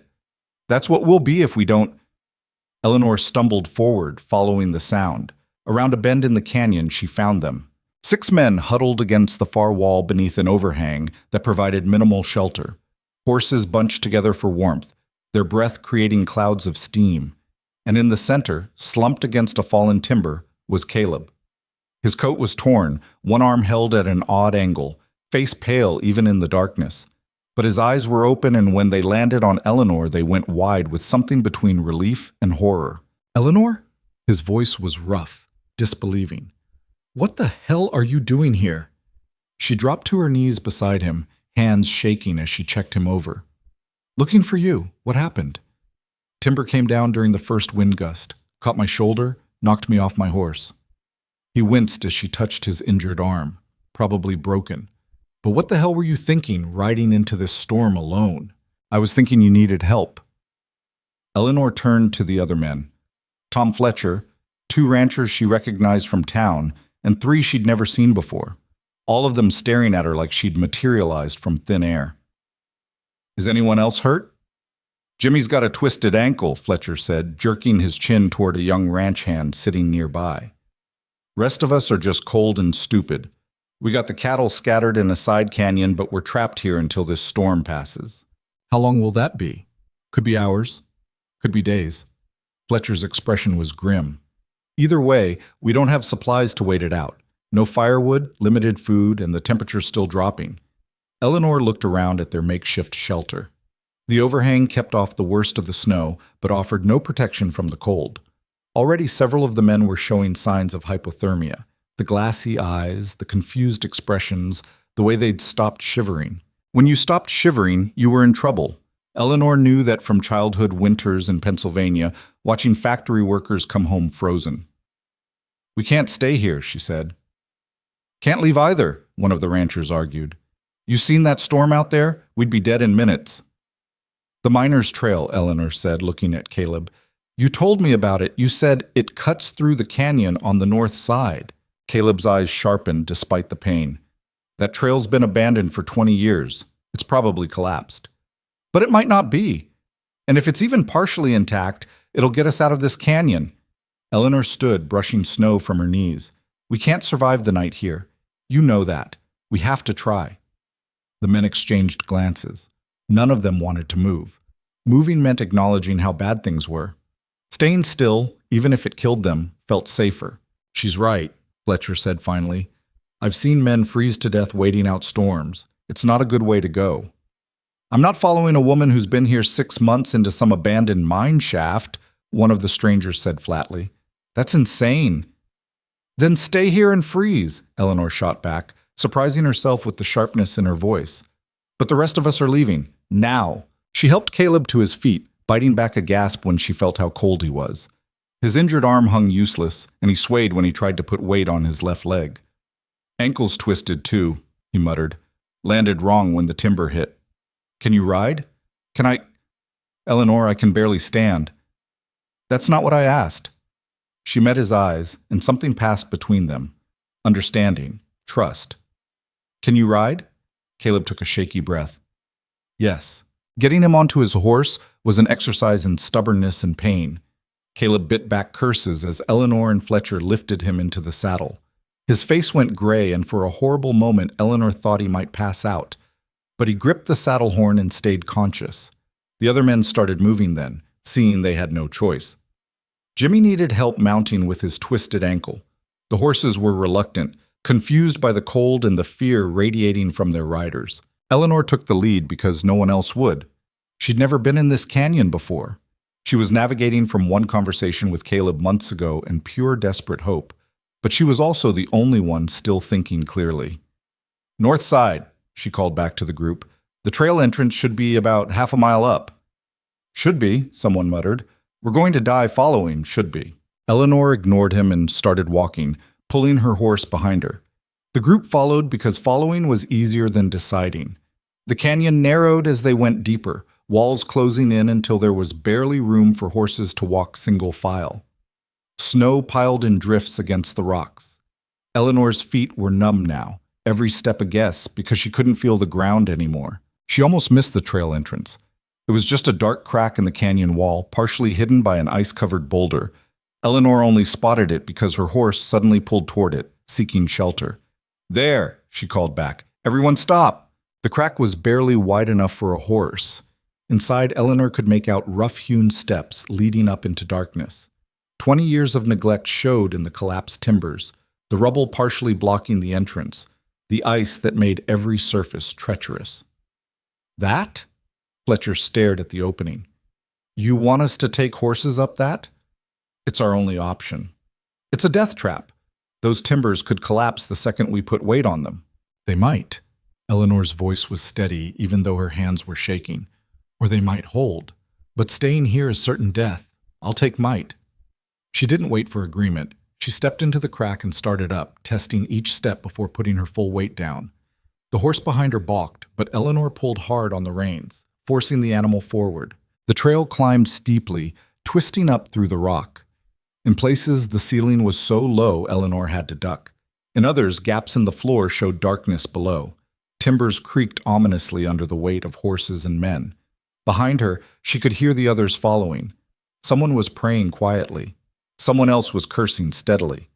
Caleb's horse was just behind hers. She could hear its labored breathing, could hear Caleb's sharp intakes when pain spiked through his injured shoulder. "How you doing?" she called back. "Fantastic," Caleb said through gritted teeth. "This is exactly how I wanted to spend my evening." Despite everything, Eleanor almost smiled. If he could still manage sarcasm, he wasn't dying. They climbed for what felt like hours, but was probably only 20 minutes. The storm sounds grew muffled, distant. The temperature stayed brutally cold, but at least there was no wind. Eleanor's breath echoed off stone walls, creating fog that hung in the frozen air. Then the trail opened up into a wider chamber, some kind of junction where miners must have stored equipment. Remains of old crates littered the floor. A broken cart lay on its side. And most importantly, there was dry timber, lots of it. "Stop here," Eleanor called. "We need to warm up before we go further." The men didn't need to be told twice. They poured into the chamber, grateful for the space and the promise of fire. Fletcher immediately started organizing, checking injuries, gathering the driest wood, getting horses secured. Eleanor went straight to Caleb. He'd dismounted somehow, was leaning heavily against the wall. His face in the dim light looked worse than before, lips blue, skin waxy, eyes unfocused. "Hey!" She touched his face and he was ice cold. "Caleb, stay with me." "Fine," he slurred. "Just cold." He was hypothermic. They all were, but Caleb had it worse because of the injuries, the shock, the blood loss. Eleanor had maybe an hour to get his core temperature up, or they'd lose him. "I need help," she called to Fletcher. "Now." They got a fire going. Fletcher had flint and steel, and the old timber was dry enough to catch quickly. The first warmth was almost painful, making Eleanor's frozen fingers burn as feeling returned. She ignored her own discomfort and focused on Caleb. "We need to get his wet clothes off," she told Fletcher, "and we need to warm him slowly. Too fast, and we'll shock his system." Fletcher nodded, already stripping off Caleb's coat and outer layers. The shirt underneath was soaked with melted snow and what looked like blood from his injured shoulder. "That timber hit him hard," Fletcher said quietly. "Might be internal bleeding." Eleanor's hands steadied as she examined the injury. The shoulder was definitely broken or dislocated. The arm hung at an unnatural angle. But she didn't see signs of arterial bleeding. The blood was from scrapes where the bark had torn through his coat. "I need to reset this shoulder," she said. "You know how?" "No, you?" Eleanor thought back to her childhood, watching her father's factory doctor work. She'd been fascinated by medicine then, before her father decided it wasn't appropriate for girls to study such things. "I've seen it done," she said, which wasn't the same as knowing how, but it would have to be enough. Caleb's eyes focused on her briefly. "Eleanor, don't... This is going to hurt," she said honestly. "But if we don't reset it now, you might lose use of the arm." You've never... "I know." Eleanor positioned herself, hands on his shoulder, remembering the doctor's movements. "But I'm all you've got right now. Trust me?" Caleb looked at her for a long moment. Then he nodded. Eleanor pulled. Caleb's scream echoed off the stone walls. The shoulder made a sickening pop as it slid back into the socket. Caleb slumped forward, gasping, and Eleanor caught him before he could fall into the fire. "Done," she said, voice shaking. "It's done. You're okay." "Like hell I'm okay," Caleb managed. But his arm hung straight again, and some of the pain had left his face. Eleanor fashioned a sling from a torn shirt, secured his arm against his chest, and wrapped him in every dry blanket they could find. The other men were dealing with their own injuries now. Jimmy's ankle bound tight, frostbitten fingers being slowly warmed, the general misery of nearly freezing to death. "How'd you know to do that?" Fletcher asked Eleanor quietly while she worked. "The shoulder thing? I watched a doctor once, years ago."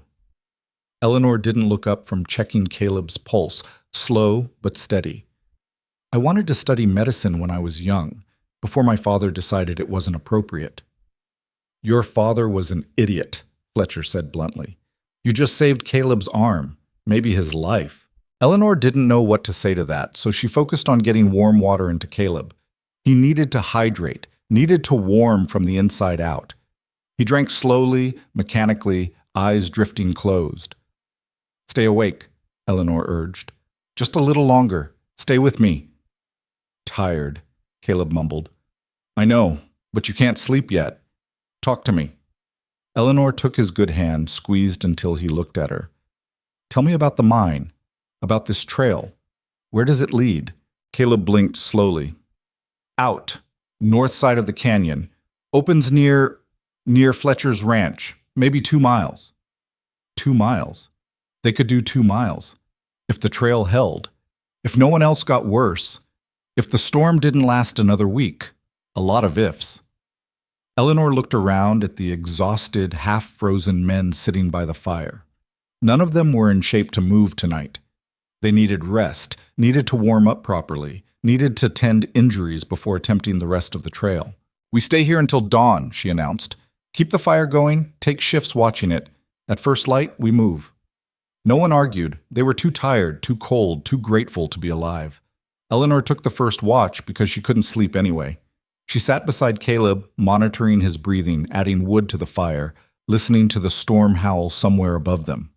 Fletcher joined her around midnight, unable to sleep either. That was the bravest damn thing I've ever seen, he said quietly. Or the stupidest. Haven't decided which. Both, probably. Eleanor fed another piece of timber to the flames. I didn't think about it much. I just knew Caleb was out here and I couldn't... She stopped, throat tight. I couldn't lose him. Fletcher was quiet for a moment. You love him. It wasn't a question, but Eleanor answered anyway. Yes. Does he know? I don't know. We got married so fast and everything's been survival since then. There hasn't been time for... She gestured vaguely, unable to articulate what she meant. There's always time for that, Fletcher said. Out here especially. Life's too short and too hard not to say things when they matter. Eleanor looked at Caleb sleeping fitfully beside her. She'd nearly lost him today. They all could have died in this storm, and she'd never told him how she felt. When we get out of here, she said quietly, I'll tell him. Good. Fletcher stood, stretched his back. I'll take next watch. You should rest. Eleanor tried to sleep, but every time she closed her eyes, she saw Caleb's face going gray, felt his ice-cold skin under her hands. She kept jerking awake, convinced he'd stopped breathing. Around 3 a.m, Caleb's eyes opened. He looked at Eleanor sitting beside him and managed a weak smile. You came for me, he said, voice rough. Of course I did. Could have died. Storm like that. I know. Eleanor took his hand. But you would have done the same for me. That's different. Why? Because you're a man and I'm a woman? Eleanor's voice had an edge. Because you're allowed to risk your life, but I'm supposed to stay safe? Because I can't... Caleb stopped, jaw working. Eleanor, I can't lose you. Not after everything. So yeah, I'd ride into any storm for you, but that doesn't mean I want you doing the same. Too bad. Eleanor's grip tightened on his hand. We're partners, Caleb. That goes both ways. You don't get to protect me if I can't protect you. Caleb stared at her, and something shifted in his expression. Partners, he repeated quietly. Yes. Eleanor leaned closer. And partners tell each other the truth. So here's mine. I was terrified. When Fletcher said you were missing, I thought I'd lost you before I ever got to tell you that I... She faltered, suddenly aware of how quiet the chamber had gotten. Several men were definitely pretending to sleep while listening. Tell me what? Caleb prompted. Eleanor took a breath and decided she didn't care who heard. That I love you. That somewhere between learning to shoot and surviving that first blizzard and standing up to Wallace, I fell in love with you. And the thought of you dying out here, her voice cracked. I couldn't bear it. Caleb's good hand came up to cup her face, thumb brushing away tears she hadn't realized were falling. Eleanor, he said softly, I've loved you since the day you rode into that first storm to help me fix fence. Maybe before. You're the strongest person I've ever met, and I'm sorry it took nearly dying for us to say it. Eleanor kissed him then, gentle because of his injuries, but fierce in intent. Behind them, someone whistled. Someone else told them to get a room. Fletcher's voice cut through the commentary. Let them be. They earned it. When Eleanor finally pulled back, Caleb was smiling. A real smile. Warm despite the cold. We're going to survive this, he said. All of us. You're going to get us out. We'll get us out, Eleanor corrected. Together. Dawn came slowly, gray light filtering down through cracks in the rock above.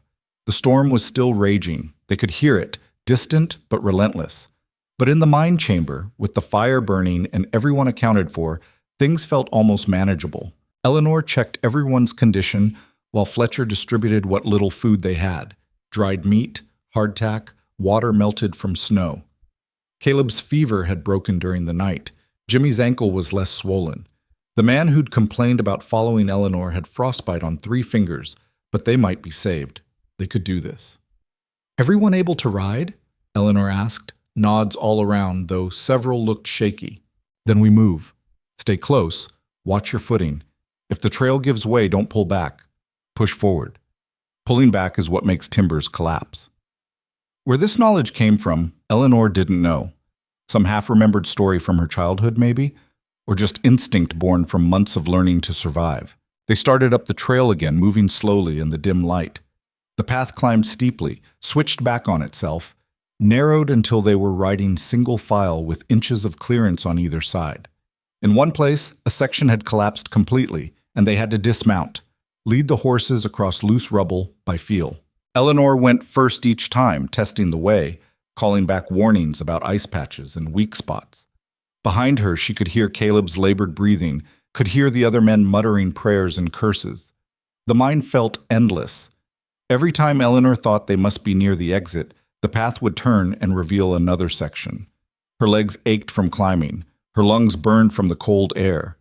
She'd lost feeling in her feet hours ago, but she kept moving because stopping meant freezing.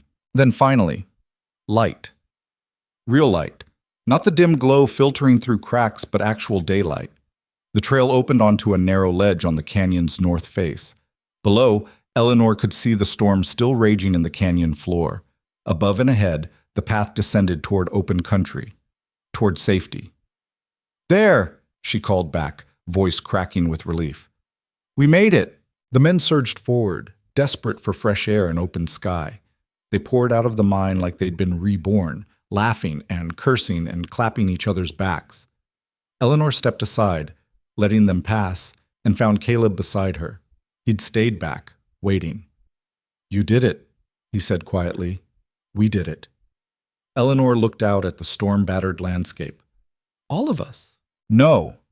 Caleb turned her to face him, expression serious despite his injuries. They would have frozen, waiting for that storm to pass. You saved everyone. You need to accept that. Eleanor wanted to argue, wanted to deflect, minimize, make it about luck instead of choice. But she'd ridden into a blizzard, found her husband against impossible odds, and led 7 men through an abandoned mine to safety. That wasn't luck. That was something else entirely. Okay, she said finally. I saved them. Caleb smiled and kissed her forehead. The whole town's going to hear about this. He was right. By the time they rode into Red Hollow 3 hours later, cold, exhausted, but alive, half the settlement had already gathered in the street. Word had spread that Eleanor Vance had ridden into the storm alone. Now here she was, leading 7 men home. Agnes was the first to reach them, tears streaming down her face. You crazy, beautiful girl, she said, pulling Eleanor into a fierce hug. I thought we'd lost all of you. The doctor came for Caleb, stitching his shoulder properly, binding his ribs where the timber had caught him. Other families claimed their men, wives sobbing with relief, children climbing into father's arms. Eleanor stood in the middle of it all, numb and overwhelmed, until Sarah Brennan appeared at her elbow. You're shaking, Sarah said gently. Come inside. You need to warm up. Eleanor let herself be led into Agnes's store, let the women fuss over her with hot tea and blankets and quiet praise. but she couldn't quite process what had happened. Couldn't reconcile the terrified woman who'd left Philadelphia 6 months ago with the person who'd just led a rescue through a blizzard. "You're in shock," Agnes said matter-of-factly. "Perfectly normal. You'll feel it tomorrow, the fear you didn't let yourself feel during." She was right. That night, safe in bed with Caleb beside her, injured but alive, Eleanor shook for hours. All the terror came flooding back. Every moment she might have died, every step that could have been her last. Caleb held her with his good arm, let her fall apart, didn't tell her to be strong. "I was so scared," Eleanor whispered into the darkness. "I know, but you didn't let it stop you. What if I'd been wrong about the trail? What if it had collapsed and I'd gotten everyone killed? But it didn't, and you didn't." Caleb's voice was gentle but firm. "Eleanor, you can torture yourself with what-ifs forever. Or you can accept that you made the best choice you could with the information you had. That's all anyone can do." Eleanor knew he was right, but the fear sat heavy in her chest anyway. The next morning, Red Hollow was different. People who'd never spoken to Eleanor before stopped her on the street to thank her. Ranchers who'd bet she wouldn't last the winter now tipped their hats respectfully. Children stared at her with wide eyes, whispering to each other. The woman who rode into the storm. The one who saved them. Eleanor hated the attention and craved it in equal measure. Part of her wanted to hide from the weight of expectation. The other part stood a little straighter, spoke a little louder. She'd earned this. Whatever happened next, she'd earned her place here.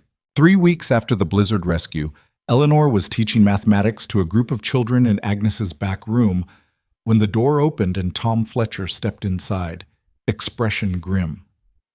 "Eleanor, need a word." The children looked up from their slates, curious.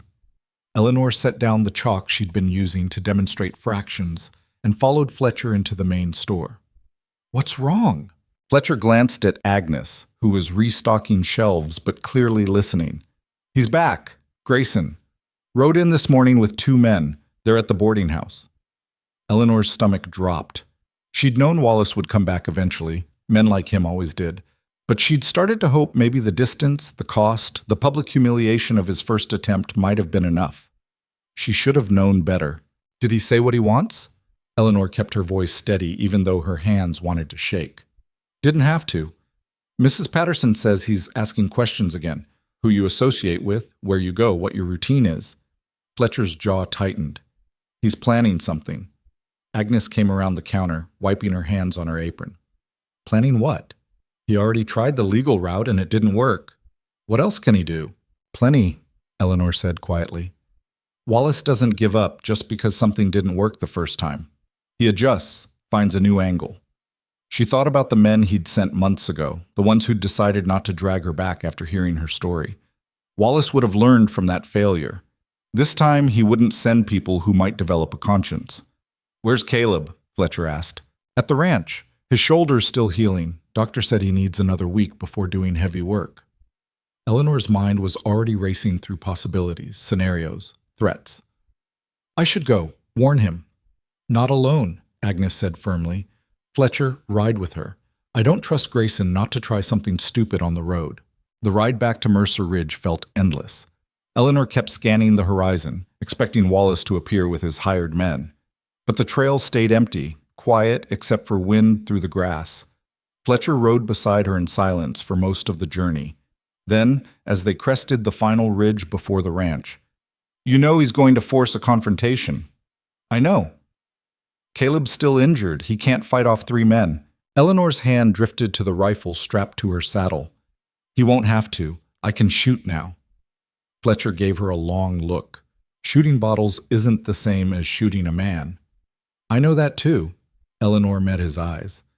"But I also know I'm not letting Wallace take me, whatever that means." They found Caleb in the stable, mucking stalls one-handed with stubborn determination. His injured shoulder was still bound, movements careful, but he looked better than he had 3 weeks ago.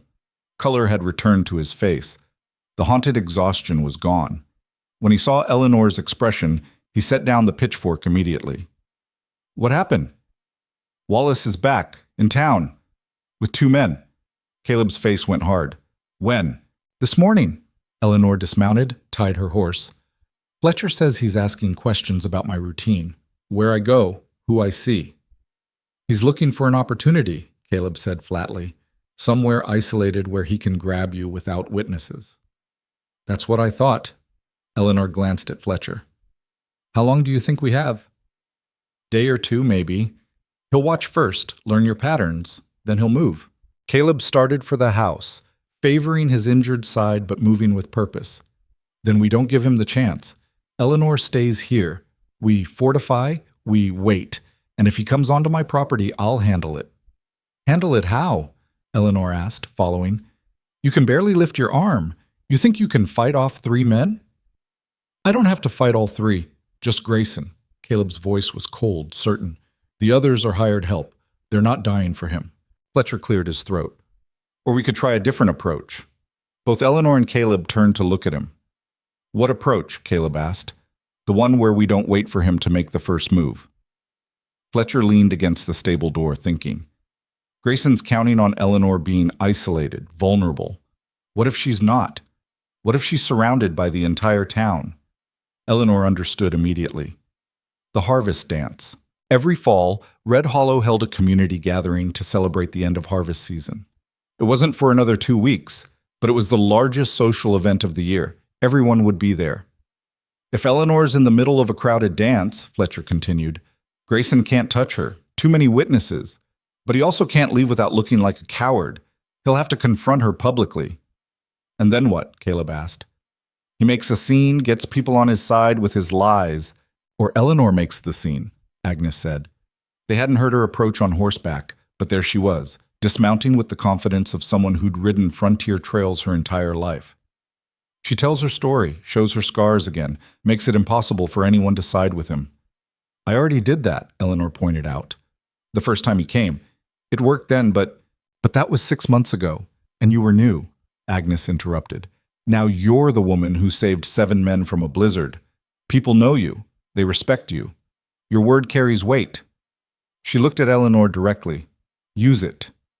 Eleanor felt the familiar fear rising, the instinct to hide, to make herself small, to avoid confrontation. But she'd ridden into a storm.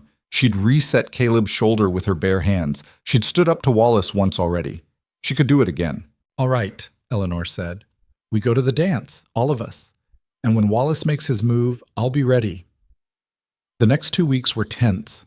Eleanor stayed close to the ranch, rarely venturing into town except with Caleb or Fletcher.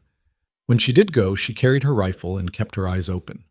She saw Wallace twice, once outside the general store, watching her with that same calculating smile. Once from a distance, riding with his 2 hired men along the ridge above town. He was patient. That was what made him dangerous. He could wait, plan, strike when she least expected it. But Eleanor was learning patience too. The night before the harvest dance, she and Caleb sat on the porch watching the sun set over the mountains. His shoulder was almost healed now. He could use the arm again, though it still ached in cold weather. You don't have to do this, Caleb said quietly. We could leave. Head further west, somewhere Grayson won't follow. Eleanor had considered it. Montana, maybe. Or Oregon. Places where Wallace's reach didn't extend, but running meant he won. It meant spending the rest of her life looking over her shoulder, waiting for him to find her again. No, she said. I'm done running. This ends tomorrow. Caleb took her hand. However it ends, I'm with you. Even if it gets ugly?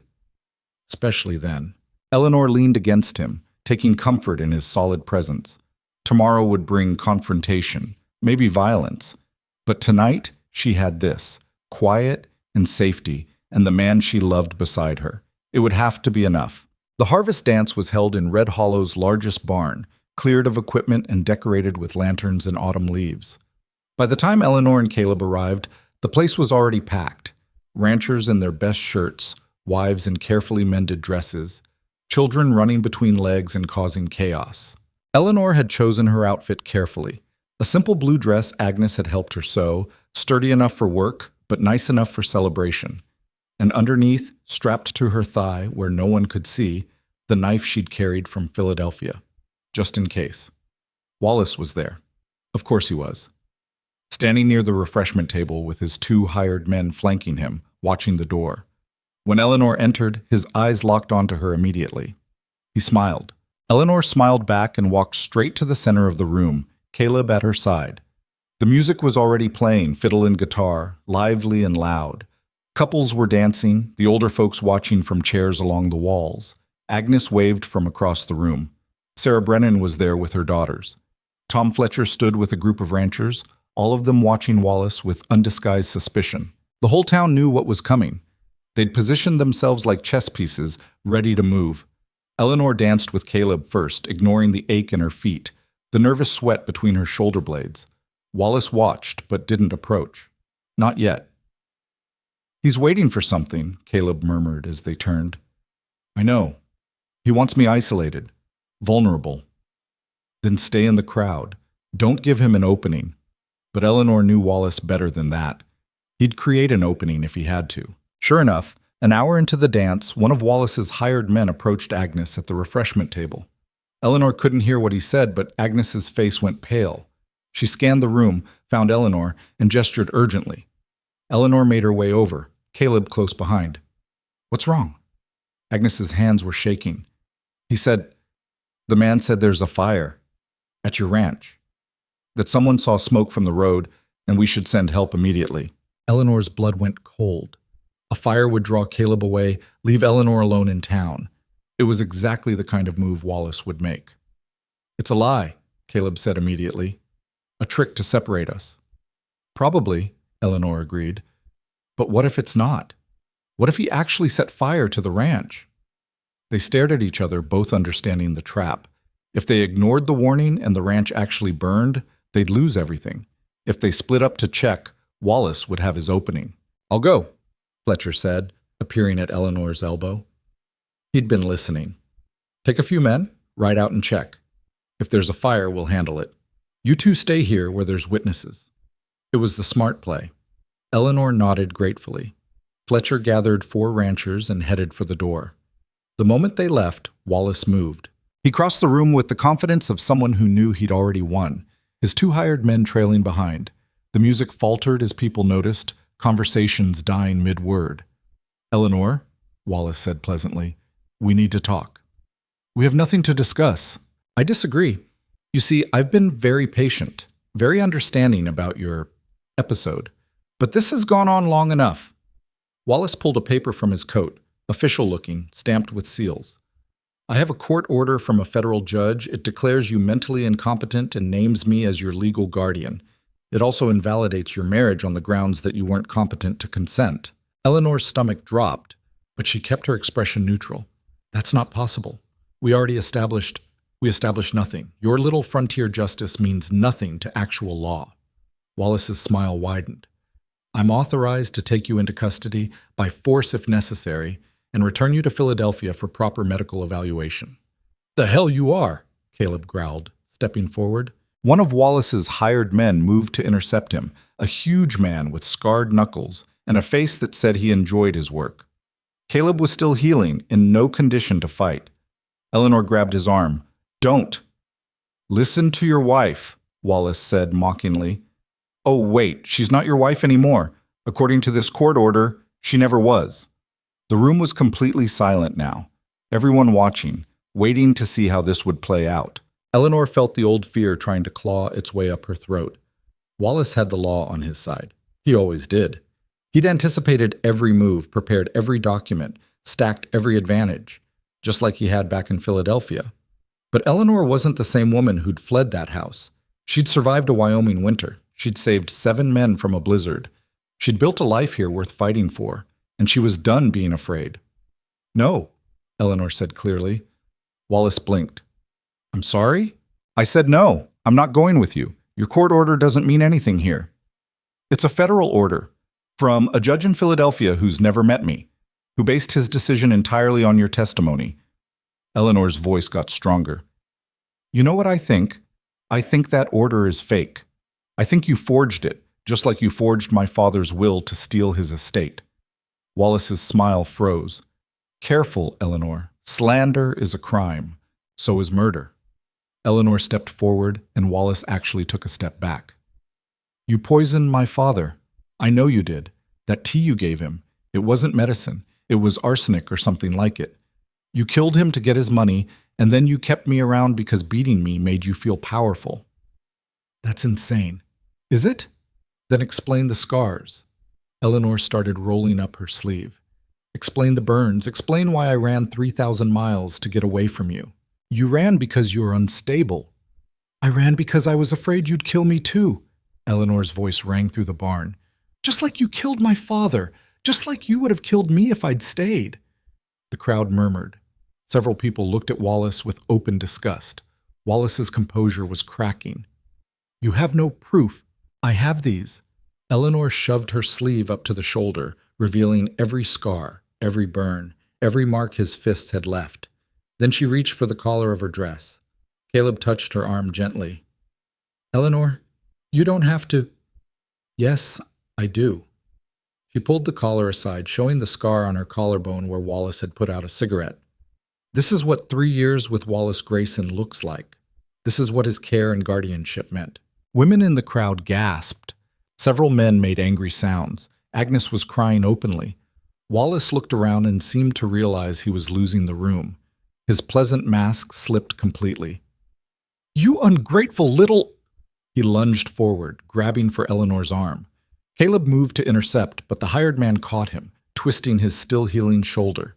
Caleb went down with a cry of pain. Eleanor acted on instinct. Her hand went to her thigh, found the knife, pulled it free. Wallace froze with his hand inches from her wrist, staring at the blade. Don't touch me, Eleanor said quietly. Don't ever touch me again. The barn was silent. Eleanor could hear her own heartbeat, could hear Caleb struggling with the hired man, could hear Wallace's breathing. You won't use that, Wallace said, but his voice wavered. Won't I? Eleanor's hand was steady. I thought about it back in Philadelphia. Every time you hit me, every time you locked me in that room, I thought about putting this knife between your ribs. The only thing that stopped me was fear of what would happen after. She met his eyes. But I'm not afraid anymore. You want to drag me back? You'll have to kill me first. And if you try, I promise you won't walk out of this barn alive. Wallace stared at her, and Eleanor saw the moment he realized she meant it. That the terrified girl he'd controlled for 3 years was gone. You're bluffing, he said, but he didn't sound certain. Try me. The standoff lasted maybe 10 seconds, but felt like an hour. Then Tom Fletcher's voice cut through the tension. She won't have to kill you. We will. Eleanor glanced sideways and saw Fletcher had returned with his men, all of them armed. They formed a line between Eleanor and Wallace, rifles raised. There's no fire, Fletcher said flatly. We checked. Your man lied, which means you were trying to separate Caleb from his wife. Out here, that's the same as declaring hostile intent. He nodded to the other ranchers. And we take care of our own. One by one, other men stepped forward. Ranchers Eleanor had helped, fathers whose children she taught, men who'd been in that blizzard. They formed a wall of bodies between her and Wallace. Even Caleb, still gripping his shoulder but on his feet, stood with them. Wallace looked around at the hostile faces and his composure shattered completely. This is kidnapping. You're all criminals. No, Agnes said firmly. We're protecting a member of our community from a man who's threatened her repeatedly. If you have a legal claim, take it to the territorial court. But until then, you're not welcome in Red Hollow. The crowd murmured agreement. Wallace's hired men were backing toward the door, clearly wanting no part of this. Smart men knew when they were outnumbered. Wallace tried one last time. Eleanor, please, I'm trying to help you. Everything you've done was about control, Eleanor interrupted. You never loved me. You never even liked me. I was just something you could dominate. She lowered the knife but didn't put it away. Leave. Tonight. And don't come back. Or what? Eleanor smiled, cold and certain. Or these people will make sure you never make it back to Philadelphia alive. And no federal judge will care what happened to a man who came west to abuse women. It was a bluff. Mostly. But Wallace believed it. He looked around at the armed ranchers, the angry faces, and made his calculation. He turned and walked out, his hired men scrambling after him. The silence lasted another beat. Then Agnes started clapping, and the rest of the barn joined in. Eleanor stood frozen, knife still in her hand, hardly believing it was over. Caleb appeared at her side, pulled her into a careful one-armed hug. You did it, he murmured. He's gone. He'll come back, Eleanor said numbly. He always comes back. Maybe, but you won't be alone when he does. Caleb gestured to the crowd around them. They'll stand with you. I'll stand with you, however many times it takes. Eleanor looked around at the faces of Red Hollow, people who doubted her, mocked her, bet against her survival. Now they were applauding, smiling, treating her like she belonged. Maybe she finally did. Fletcher approached, rifle still in hand. My men will make sure he gets on tomorrow's stage, and I'll send word to the territorial marshal about his forged documents. Federal judge or not, fraud's still fraud. Thank you, Eleanor managed. Don't thank me. You earned this. Fletcher nodded respectfully. The whole town saw what you did tonight, what you've been doing since you got here. That man never stood a chance. After Fletcher walked away, Eleanor finally put the knife away. Her hands were shaking now, adrenaline draining away and leaving exhaustion behind. I need air, she told Caleb. They stepped out into the cool night, away from the music and celebration that had resumed inside. The stars were impossibly bright, the way they always were in Wyoming. Eleanor breathed deep, trying to slow her racing heart. Did you mean it? Caleb asked quietly. About using the knife? Eleanor considered lying, but they'd promised to be honest with each other. I don't know. Maybe. If he'd tried to take me, if I thought it was him or me. Yes, I think I could have. She looked at Caleb. Does that make me a bad person? No, it makes you a survivor. Caleb took her hand. And for what it's worth, I would have killed him myself if he'd touched you, federal court order or not. They stood in silence for a while, holding hands under the stars. Inside, the fiddle started up again. Someone laughed. Life going on like nothing had happened, but something had happened. Eleanor had faced Wallace Grayson for the second time and won. She'd stood in front of an entire town and declared herself free. And this time she believed it. Do you think he'll actually leave? Eleanor asked. Tonight? Yes. Men like him are cowards at heart. When they can't win, they run. Caleb paused. Long term? I don't know. He might try again someday, or he might decide you're not worth the effort. And if he comes back, then we'll handle it, same as we did tonight. Caleb squeezed her hand. But Eleanor, you need to stop waiting for the next attack. Stop living like you're still in that Philadelphia house, waiting for his fist. You're free. Start acting like it. Eleanor knew he was right, but freedom was a hard thing to accept when you'd spent years in chains. I'm trying, she said quietly. I know. Caleb pulled her close, kissed the top of her head. And you're doing better than you think. They went back inside eventually, back to the music and the warmth and the community that had claimed Eleanor as one of their own. She danced with Caleb, with Fletcher, with several of the ranchers who wanted to congratulate her. Agnes hugged her so hard Eleanor's ribs ached, and for the first time since leaving Philadelphia, Eleanor felt like she was home. Wallace left on the morning stage, just as Fletcher promised. Eleanor watched from Agnes's store window as he climbed aboard, face tight with fury. His hired men had left the night before, wanting nothing to do with their employer's failure. The stage pulled away in a cloud of dust, carrying Wallace Grayson back east. Maybe forever. Maybe just until he thought of a new approach. Eleanor decided she didn't care. Let him plot. Let him rage. She had a life here worth defending. How does it feel? Agnes asked, appearing beside her. Strange. Like I should be more relieved, but I just feel tired. That's normal. You've been fighting for months. Your body doesn't know how to stop yet. Agnes squeezed her shoulder. Give it time. The fear will fade. Eleanor hoped she was right, but even if the fear never completely left, she could live with it. She'd learned to live with a lot of things since coming west. That afternoon, Eleanor rode back to the ranch with Caleb. The landscape looked the same as always, endless grass, distant mountains, sky so big it made her feel small. But something felt different, lighter. You're smiling, Caleb observed. Eleanor touched her face, surprised to find it was true. I am. What about? She thought about it. I'm thinking about all the people who said I wouldn't last the winter, who bet I'd run back east before spring, who looked at me like I was a porcelain doll that would shatter the first time things got hard. And I'm still here. Eleanor looked at him, smile widening. I survived the winter. I survived Wallace. I'm still here, and I'm not going anywhere. Caleb smiled back, the rare genuine expression that transformed his whole face. No, you're not. You're stuck with me and this ranch and Wyoming winters for the rest of your life. Sounds perfect, Eleanor said, and meant it. The months after Wallace's departure unfolded like something Eleanor had never experienced before. Ordinary life. Not survival, not crisis, not constant fear. Just the rhythms of work and weather and building something that might last. Caleb's shoulder healed completely by late fall. The scar tissue was thick and ached when storms rolled in, but he could work a full day again without wincing. They spent October repairing winter damage to the ranch, reinforcing the stable, laying in supplies for the cold months ahead. Eleanor found herself actually looking forward to winter this time. Last year it had been a test of endurance. This year it would just be weather. You're different, Caleb said one evening while they were checking fence line. The sun was setting, painting everything gold and red. Different how? Lighter, like you're not carrying something heavy anymore. He glanced at her. It's good to see.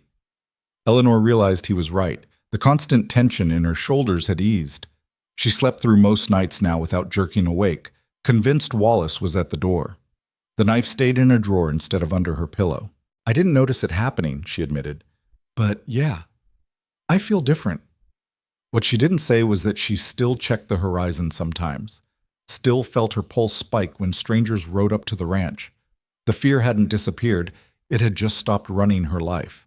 Maybe that was the best anyone could hope for. In November, Sarah Brennan showed up at the ranch with her 2 daughters and a request that surprised Eleanor. I want to buy land, Sarah said without preamble. Start my own place. Small, just enough to run a few head of cattle and support myself and the girls. Tom Fletcher says you and Caleb know the area better than anyone. They were sitting at Eleanor's kitchen table, the girls playing quietly in the corner with a rag doll Eleanor had sewn. Caleb had gone into town for supplies, leaving Eleanor alone with her growing teaching responsibilities and the persistent feeling that her life had somehow become bigger than just surviving. There's a parcel about 5 miles east, Eleanor said, thinking. Near the creek, good water access. The man who owned it died last spring, and his son wants to sell. It's not huge, but it's workable. How much? Eleanor named a figure based on what she'd heard. Sarah's face fell. I don't have that much. Not even close. Then we'll negotiate.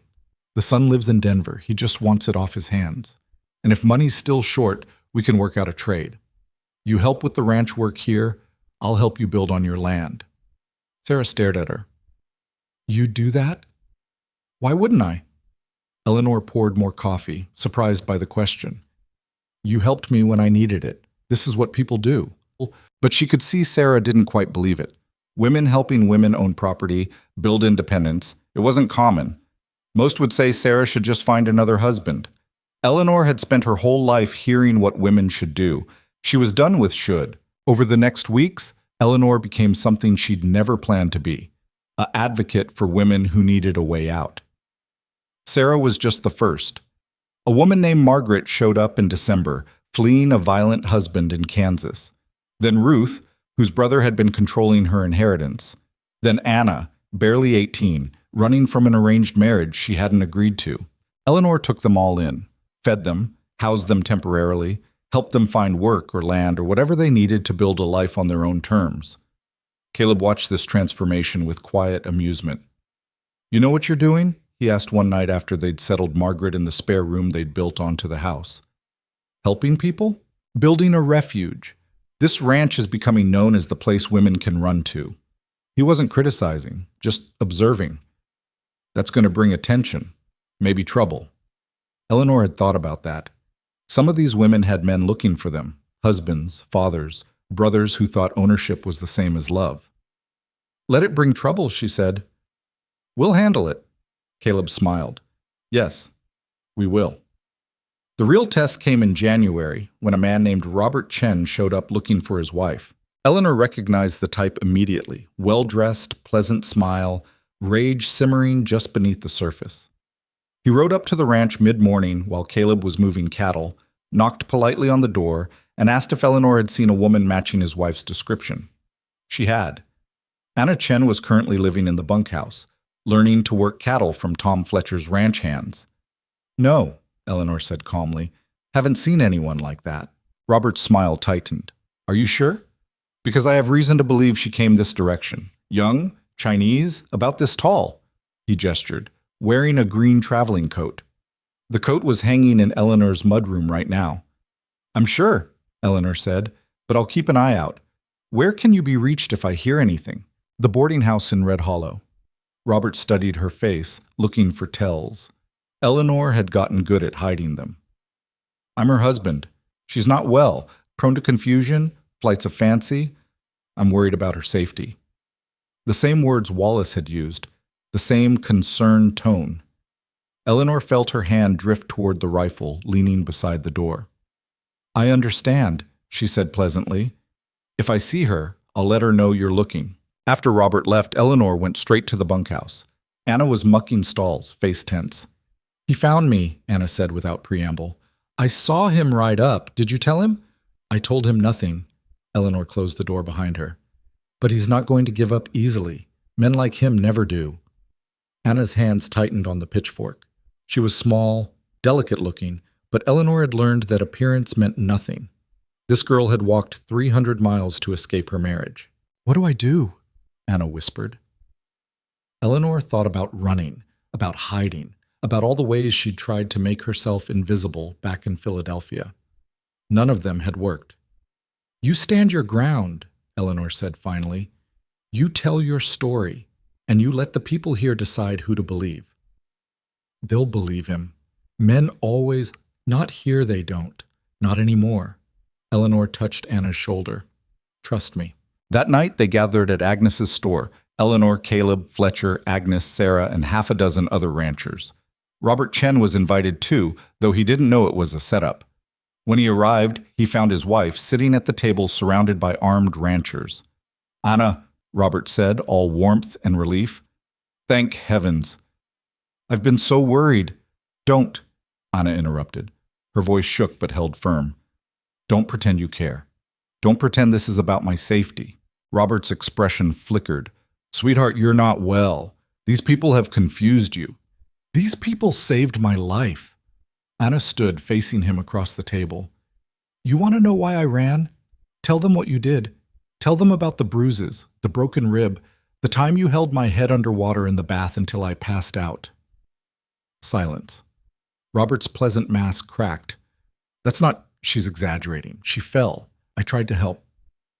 I have the scars, Anna said quietly. I can show them. This is a private matter between husband and wife. Not anymore, it's not, Fletcher cut in. Out here, we don't let men beat their wives and call it private. You want her back? You're going to have to convince us she's better off with you. Robert looked around the room, saw only hostile faces, and his composure shattered. She's my property. I have legal rights. You have nothing, Eleanor said, standing beside Anna. Your wife doesn't want you. This community won't give her up. And if you try to take her by force, you'll find out exactly how we handle men who hurt women. It was the same speech she'd given Wallace, and it worked the same way. Robert Chen left Red Hollow that night and never came back. After he was gone, Anna collapsed into a chair, shaking with relief. I can't believe that worked, she said. It worked because you were brave enough to speak up, Eleanor told her. That's all it takes sometimes, being brave when it matters. But Eleanor knew it was more than that. It worked because she'd built something here, a community of people who'd decided that protecting the vulnerable mattered more than maintaining the status quo. That was worth fighting for. Spring came early that year, and with it, news that Wallace Grayson had died. The letter came from a lawyer in Philadelphia, addressed to Eleanor Vance. She almost didn't open it. Seeing her maiden name, seeing that return address, brought back memories she'd rather forget. But Caleb convinced her. Better to know, he said quietly. The letter was brief and formal. Wallace had died of a heart condition in February. He'd left no will. His estate, which included the house Eleanor had grown up in, was being liquidated to pay debts. As his only living relative, she was entitled to claim personal effects if she wished. Eleanor read it twice, feeling nothing. No relief, no grief, no satisfaction. Just a strange emptiness where fear used to live. He's really gone, she said. Caleb read the letter over her shoulder. How do you feel? I don't know. Eleanor set the letter down. I spent 3 years afraid of him, another year expecting him to come back, and now he's just dead. It doesn't feel real. Do you want to go back? Claim the house? Eleanor laughed, sharp and bitter. That house? Where my father died and Wallace made my life a nightmare? I'd rather burn it down than set foot in it again. She looked at Caleb. My life is here now. Whatever's in Philadelphia can stay there. She wrote back to the lawyer declining any claim to the estate. Let it be sold. Let it disappear. She was done with that chapter of her life. But that night, Eleanor dreamed about her father for the first time in years. Not the weak man who'd let Wallace control everything, but the father from before. When he'd taught her mathematics in his study, when he'd told her she could be anything she wanted. She woke up crying and couldn't explain why. It's grief, Caleb said, holding her in the dark. You're allowed to grieve the life you could have had, the father he should have been. I hated him at the end, for being weak, for leaving me with Wallace. You can hate him and grieve him at the same time. People aren't simple. Eleanor knew he was right. Her father had been weak and kind, loving and inadequate all at once. Wallace had been cruel and calculating, and she was still figuring out who she was beyond the roles they'd forced on her. Victim, survivor, wife, teacher, refuge builder. All of it and none of it completely. By summer, Mercer Ridge had become something more than a cattle ranch. Eleanor had converted the old bunkhouse into proper housing for the women who needed temporary shelter. Sarah had bought her land and was building a small house. Anna was working for Fletcher and saving money to start her own seamstress business. Other women came and went, some staying weeks, some just days. Eleanor gave them all the same thing, a safe place to catch their breath and figure out what came next. The ranch work suffered a bit with all the distractions, but Caleb didn't complain. He'd hired 2 ranch hands to help with the heavy labor, good men who understood the mission and didn't ask questions. You've built something important here, Agnes told Eleanor one afternoon while they were canning vegetables from Eleanor's garden. People are talking about it all the way to Cheyenne, the ranch where women can run to. Is that a problem? Might be. Some people don't like the idea of women having options. Agnes sealed a jar with practiced efficiency. But most are grateful. You're giving people a way out who never had one before. Eleanor thought about the girl she'd been 2 years ago, terrified, bruised, convinced she had no choices. If someone had offered her a place like this back then, a refuge where she could heal and plan and become someone new, it might have changed everything. I wish I'd had somewhere to run, Eleanor said quietly, before things got so bad. So you built it for the next girl who needs it. Agnes smiled. That's how change happens. One person decides to be the thing they needed. The word stayed with Eleanor long after Agnes left. One person decides to be the thing they needed. Maybe that was all any of them could do, survive their own nightmares and then make sure the next person didn't have to face theirs alone.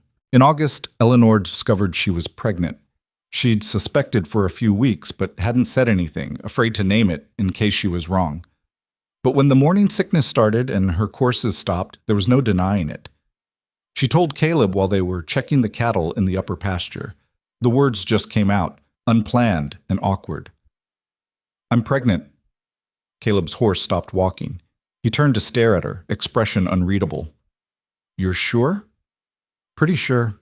He dismounted, walked over to Eleanor's horse, and helped her down with careful hands.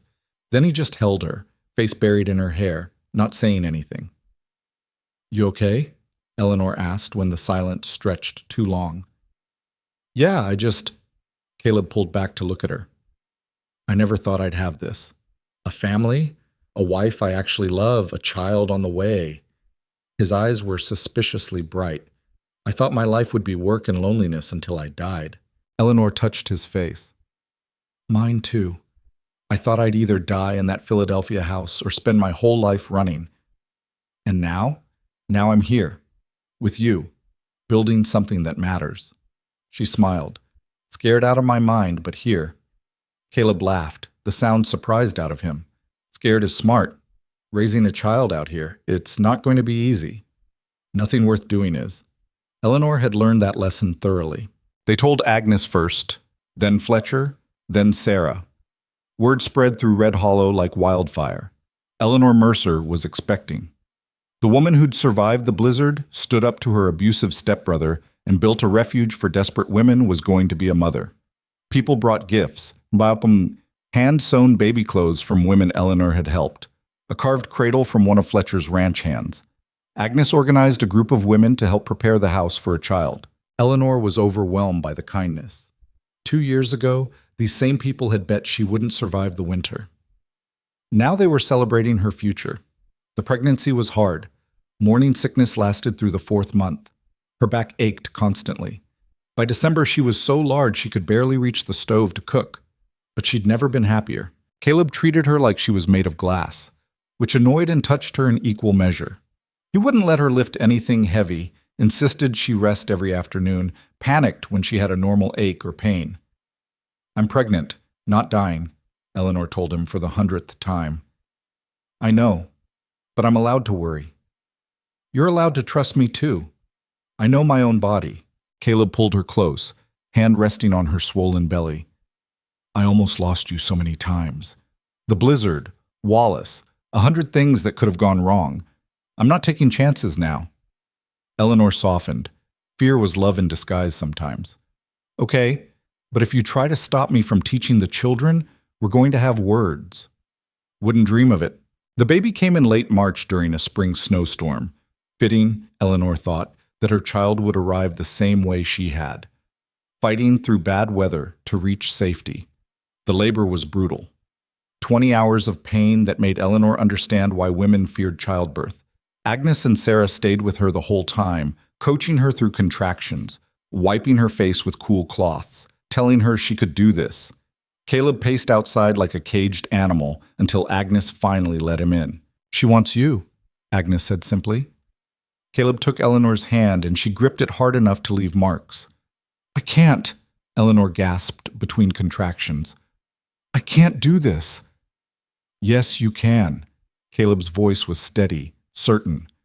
"You rode into a blizzard. You faced down Wallace Grayson. You can do this." That was different. "No, it wasn't. It's the same. You're the strongest person I know. Now prove it." Eleanor wanted to argue, but another contraction hit and all she could do was push. The baby arrived just after dawn, wailing loud enough to wake the dead. A boy, healthy and pink and furious at being forced into the cold world. Agnes cleaned him quickly and placed him in Eleanor's arms. He was tiny, impossibly fragile, with Caleb's nose and Eleanor's dark hair. "He's perfect," Eleanor whispered, tears streaming down her face. Caleb sat beside her on the bed, staring at his son with wonder. "What should we name him?" Eleanor had thought about this for months. She wanted something strong, something that meant new beginnings. "Thomas," she said. "After Tom Fletcher. He was one of the first to believe in me." "Thomas Mercer." Caleb tested the name. "I like it." They sat there as the sun rose, 3 people who shouldn't exist together but did. A broken woman who'd learned to be whole. A grieving man who'd found purpose. And a child born into a world where safety meant more than bloodlines. Eleanor looked at her son and made him a promise. "You'll never know the fear I grew up with. You'll never have to run, never have to hide, never have to make yourself small to survive. You'll grow up knowing you're loved, knowing you're safe, knowing you can be whoever you want." That was the gift she could give him. The thing she'd never had. The months after Thomas's birth blurred together in exhaustion and joy. Eleanor had never worked harder or slept less, but she'd also never felt more content. The refuge continued to operate. Women still came, though Eleanor had less time to manage everything personally. Sarah stepped up, taking over day-to-day operations. Anna used her seamstress skills to create a small business that employed 3 other women. It was becoming something bigger than Eleanor alone. A community built on the principle that everyone deserves safety and choice. On Thomas's first birthday, they held a celebration at the ranch. Half of Red Hollow showed up. Ranchers and their families, women Eleanor had helped, children she'd taught. Agnes baked a cake that her son smashed enthusiastically, getting frosting everywhere. Eleanor stood on the porch watching the chaos and felt Caleb's arm slip around her waist. "Tired?" he asked. "Exhausted. Happy." She leaned against him, thinking about how different my life is from what I expected. Better or worse? Eleanor considered the question seriously. Her life was harder than anything she'd imagined back in Philadelphia. The work was constant, the weather brutal, the isolation challenging. She'd lost people, fought battles, faced fears that still woke her up some nights. But she'd also found love, built community, and discovered strengths she never knew she had. Better, she said finally. So much better than I could have dreamed. That night, after everyone had left and Thomas was asleep, Eleanor and Caleb sat on the porch watching the stars. The Wyoming sky was clear and endless, full of possibilities. You ever think about him? Caleb asked. Wallace? Eleanor thought about it honestly. Sometimes, not often.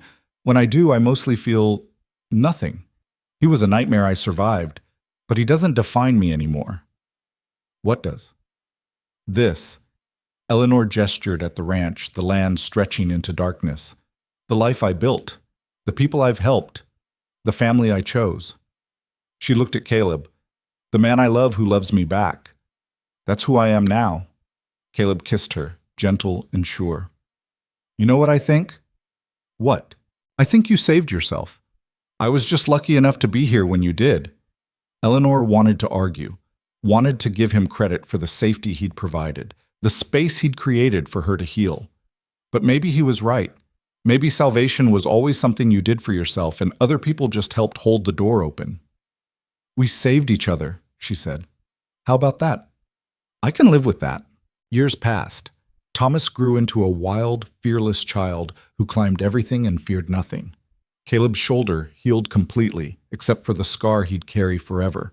The refuge expanded until they had 3 buildings housing women at various stages of rebuilding their lives. Eleanor kept teaching, kept helping, kept building the world she wished had existed when she needed it. And sometimes, on quiet nights, she'd stand on the porch and remember the girl who stepped off that mud-covered wagon into Red Hollow, terrified, broken, certain she was making a mistake. That girl had been brave without knowing it. She'd taken a leap into the unknown because the known was killing her. And that leap had led here, to this life, this family, this purpose. Eleanor had learned something important in Wyoming. Strength wasn't about never being afraid. It was about being afraid and doing the hard thing anyway. It was about falling down and getting back up, about being hurt and choosing to heal, about surviving and then deciding to help others survive too. She wasn't perfect. She still had nightmares sometimes, still checked the horizon for threats that weren't coming, still carried scars that would never fully fade. But she was free. She was loved. She was home. And that was enough. More than enough. One spring evening, when Thomas was 5 and complaining about having to learn his letters, Eleanor told him a story. Once there was a woman who was very afraid, she began. She lived in a place that hurt her, with people who didn't care if she was happy. And one day, she decided to be brave. What did she do? Thomas asked, settling into her lap. She ran, as far and as fast as she could, and she ended up somewhere beautiful and hard, where she had to learn to be strong. Was she strong? Eleanor thought about riding into that blizzard, about facing Wallace, about building this life from nothing. She learned to be, Eleanor said. That's the important part. She wasn't strong at first, but she kept trying, kept fighting, kept choosing to stand up even when she wanted to hide. And eventually, she became the person she needed to be. Thomas looked up at her with serious eyes. Is that a true story? Eleanor smiled. The truest one I know. Later, after Thomas was asleep, Caleb found her in their bedroom looking at the old photograph of her mother, the one she'd carried from Philadelphia. You okay? He asked. I was just thinking about my mother, wondering what she'd think of all this. Eleanor traced the faded image.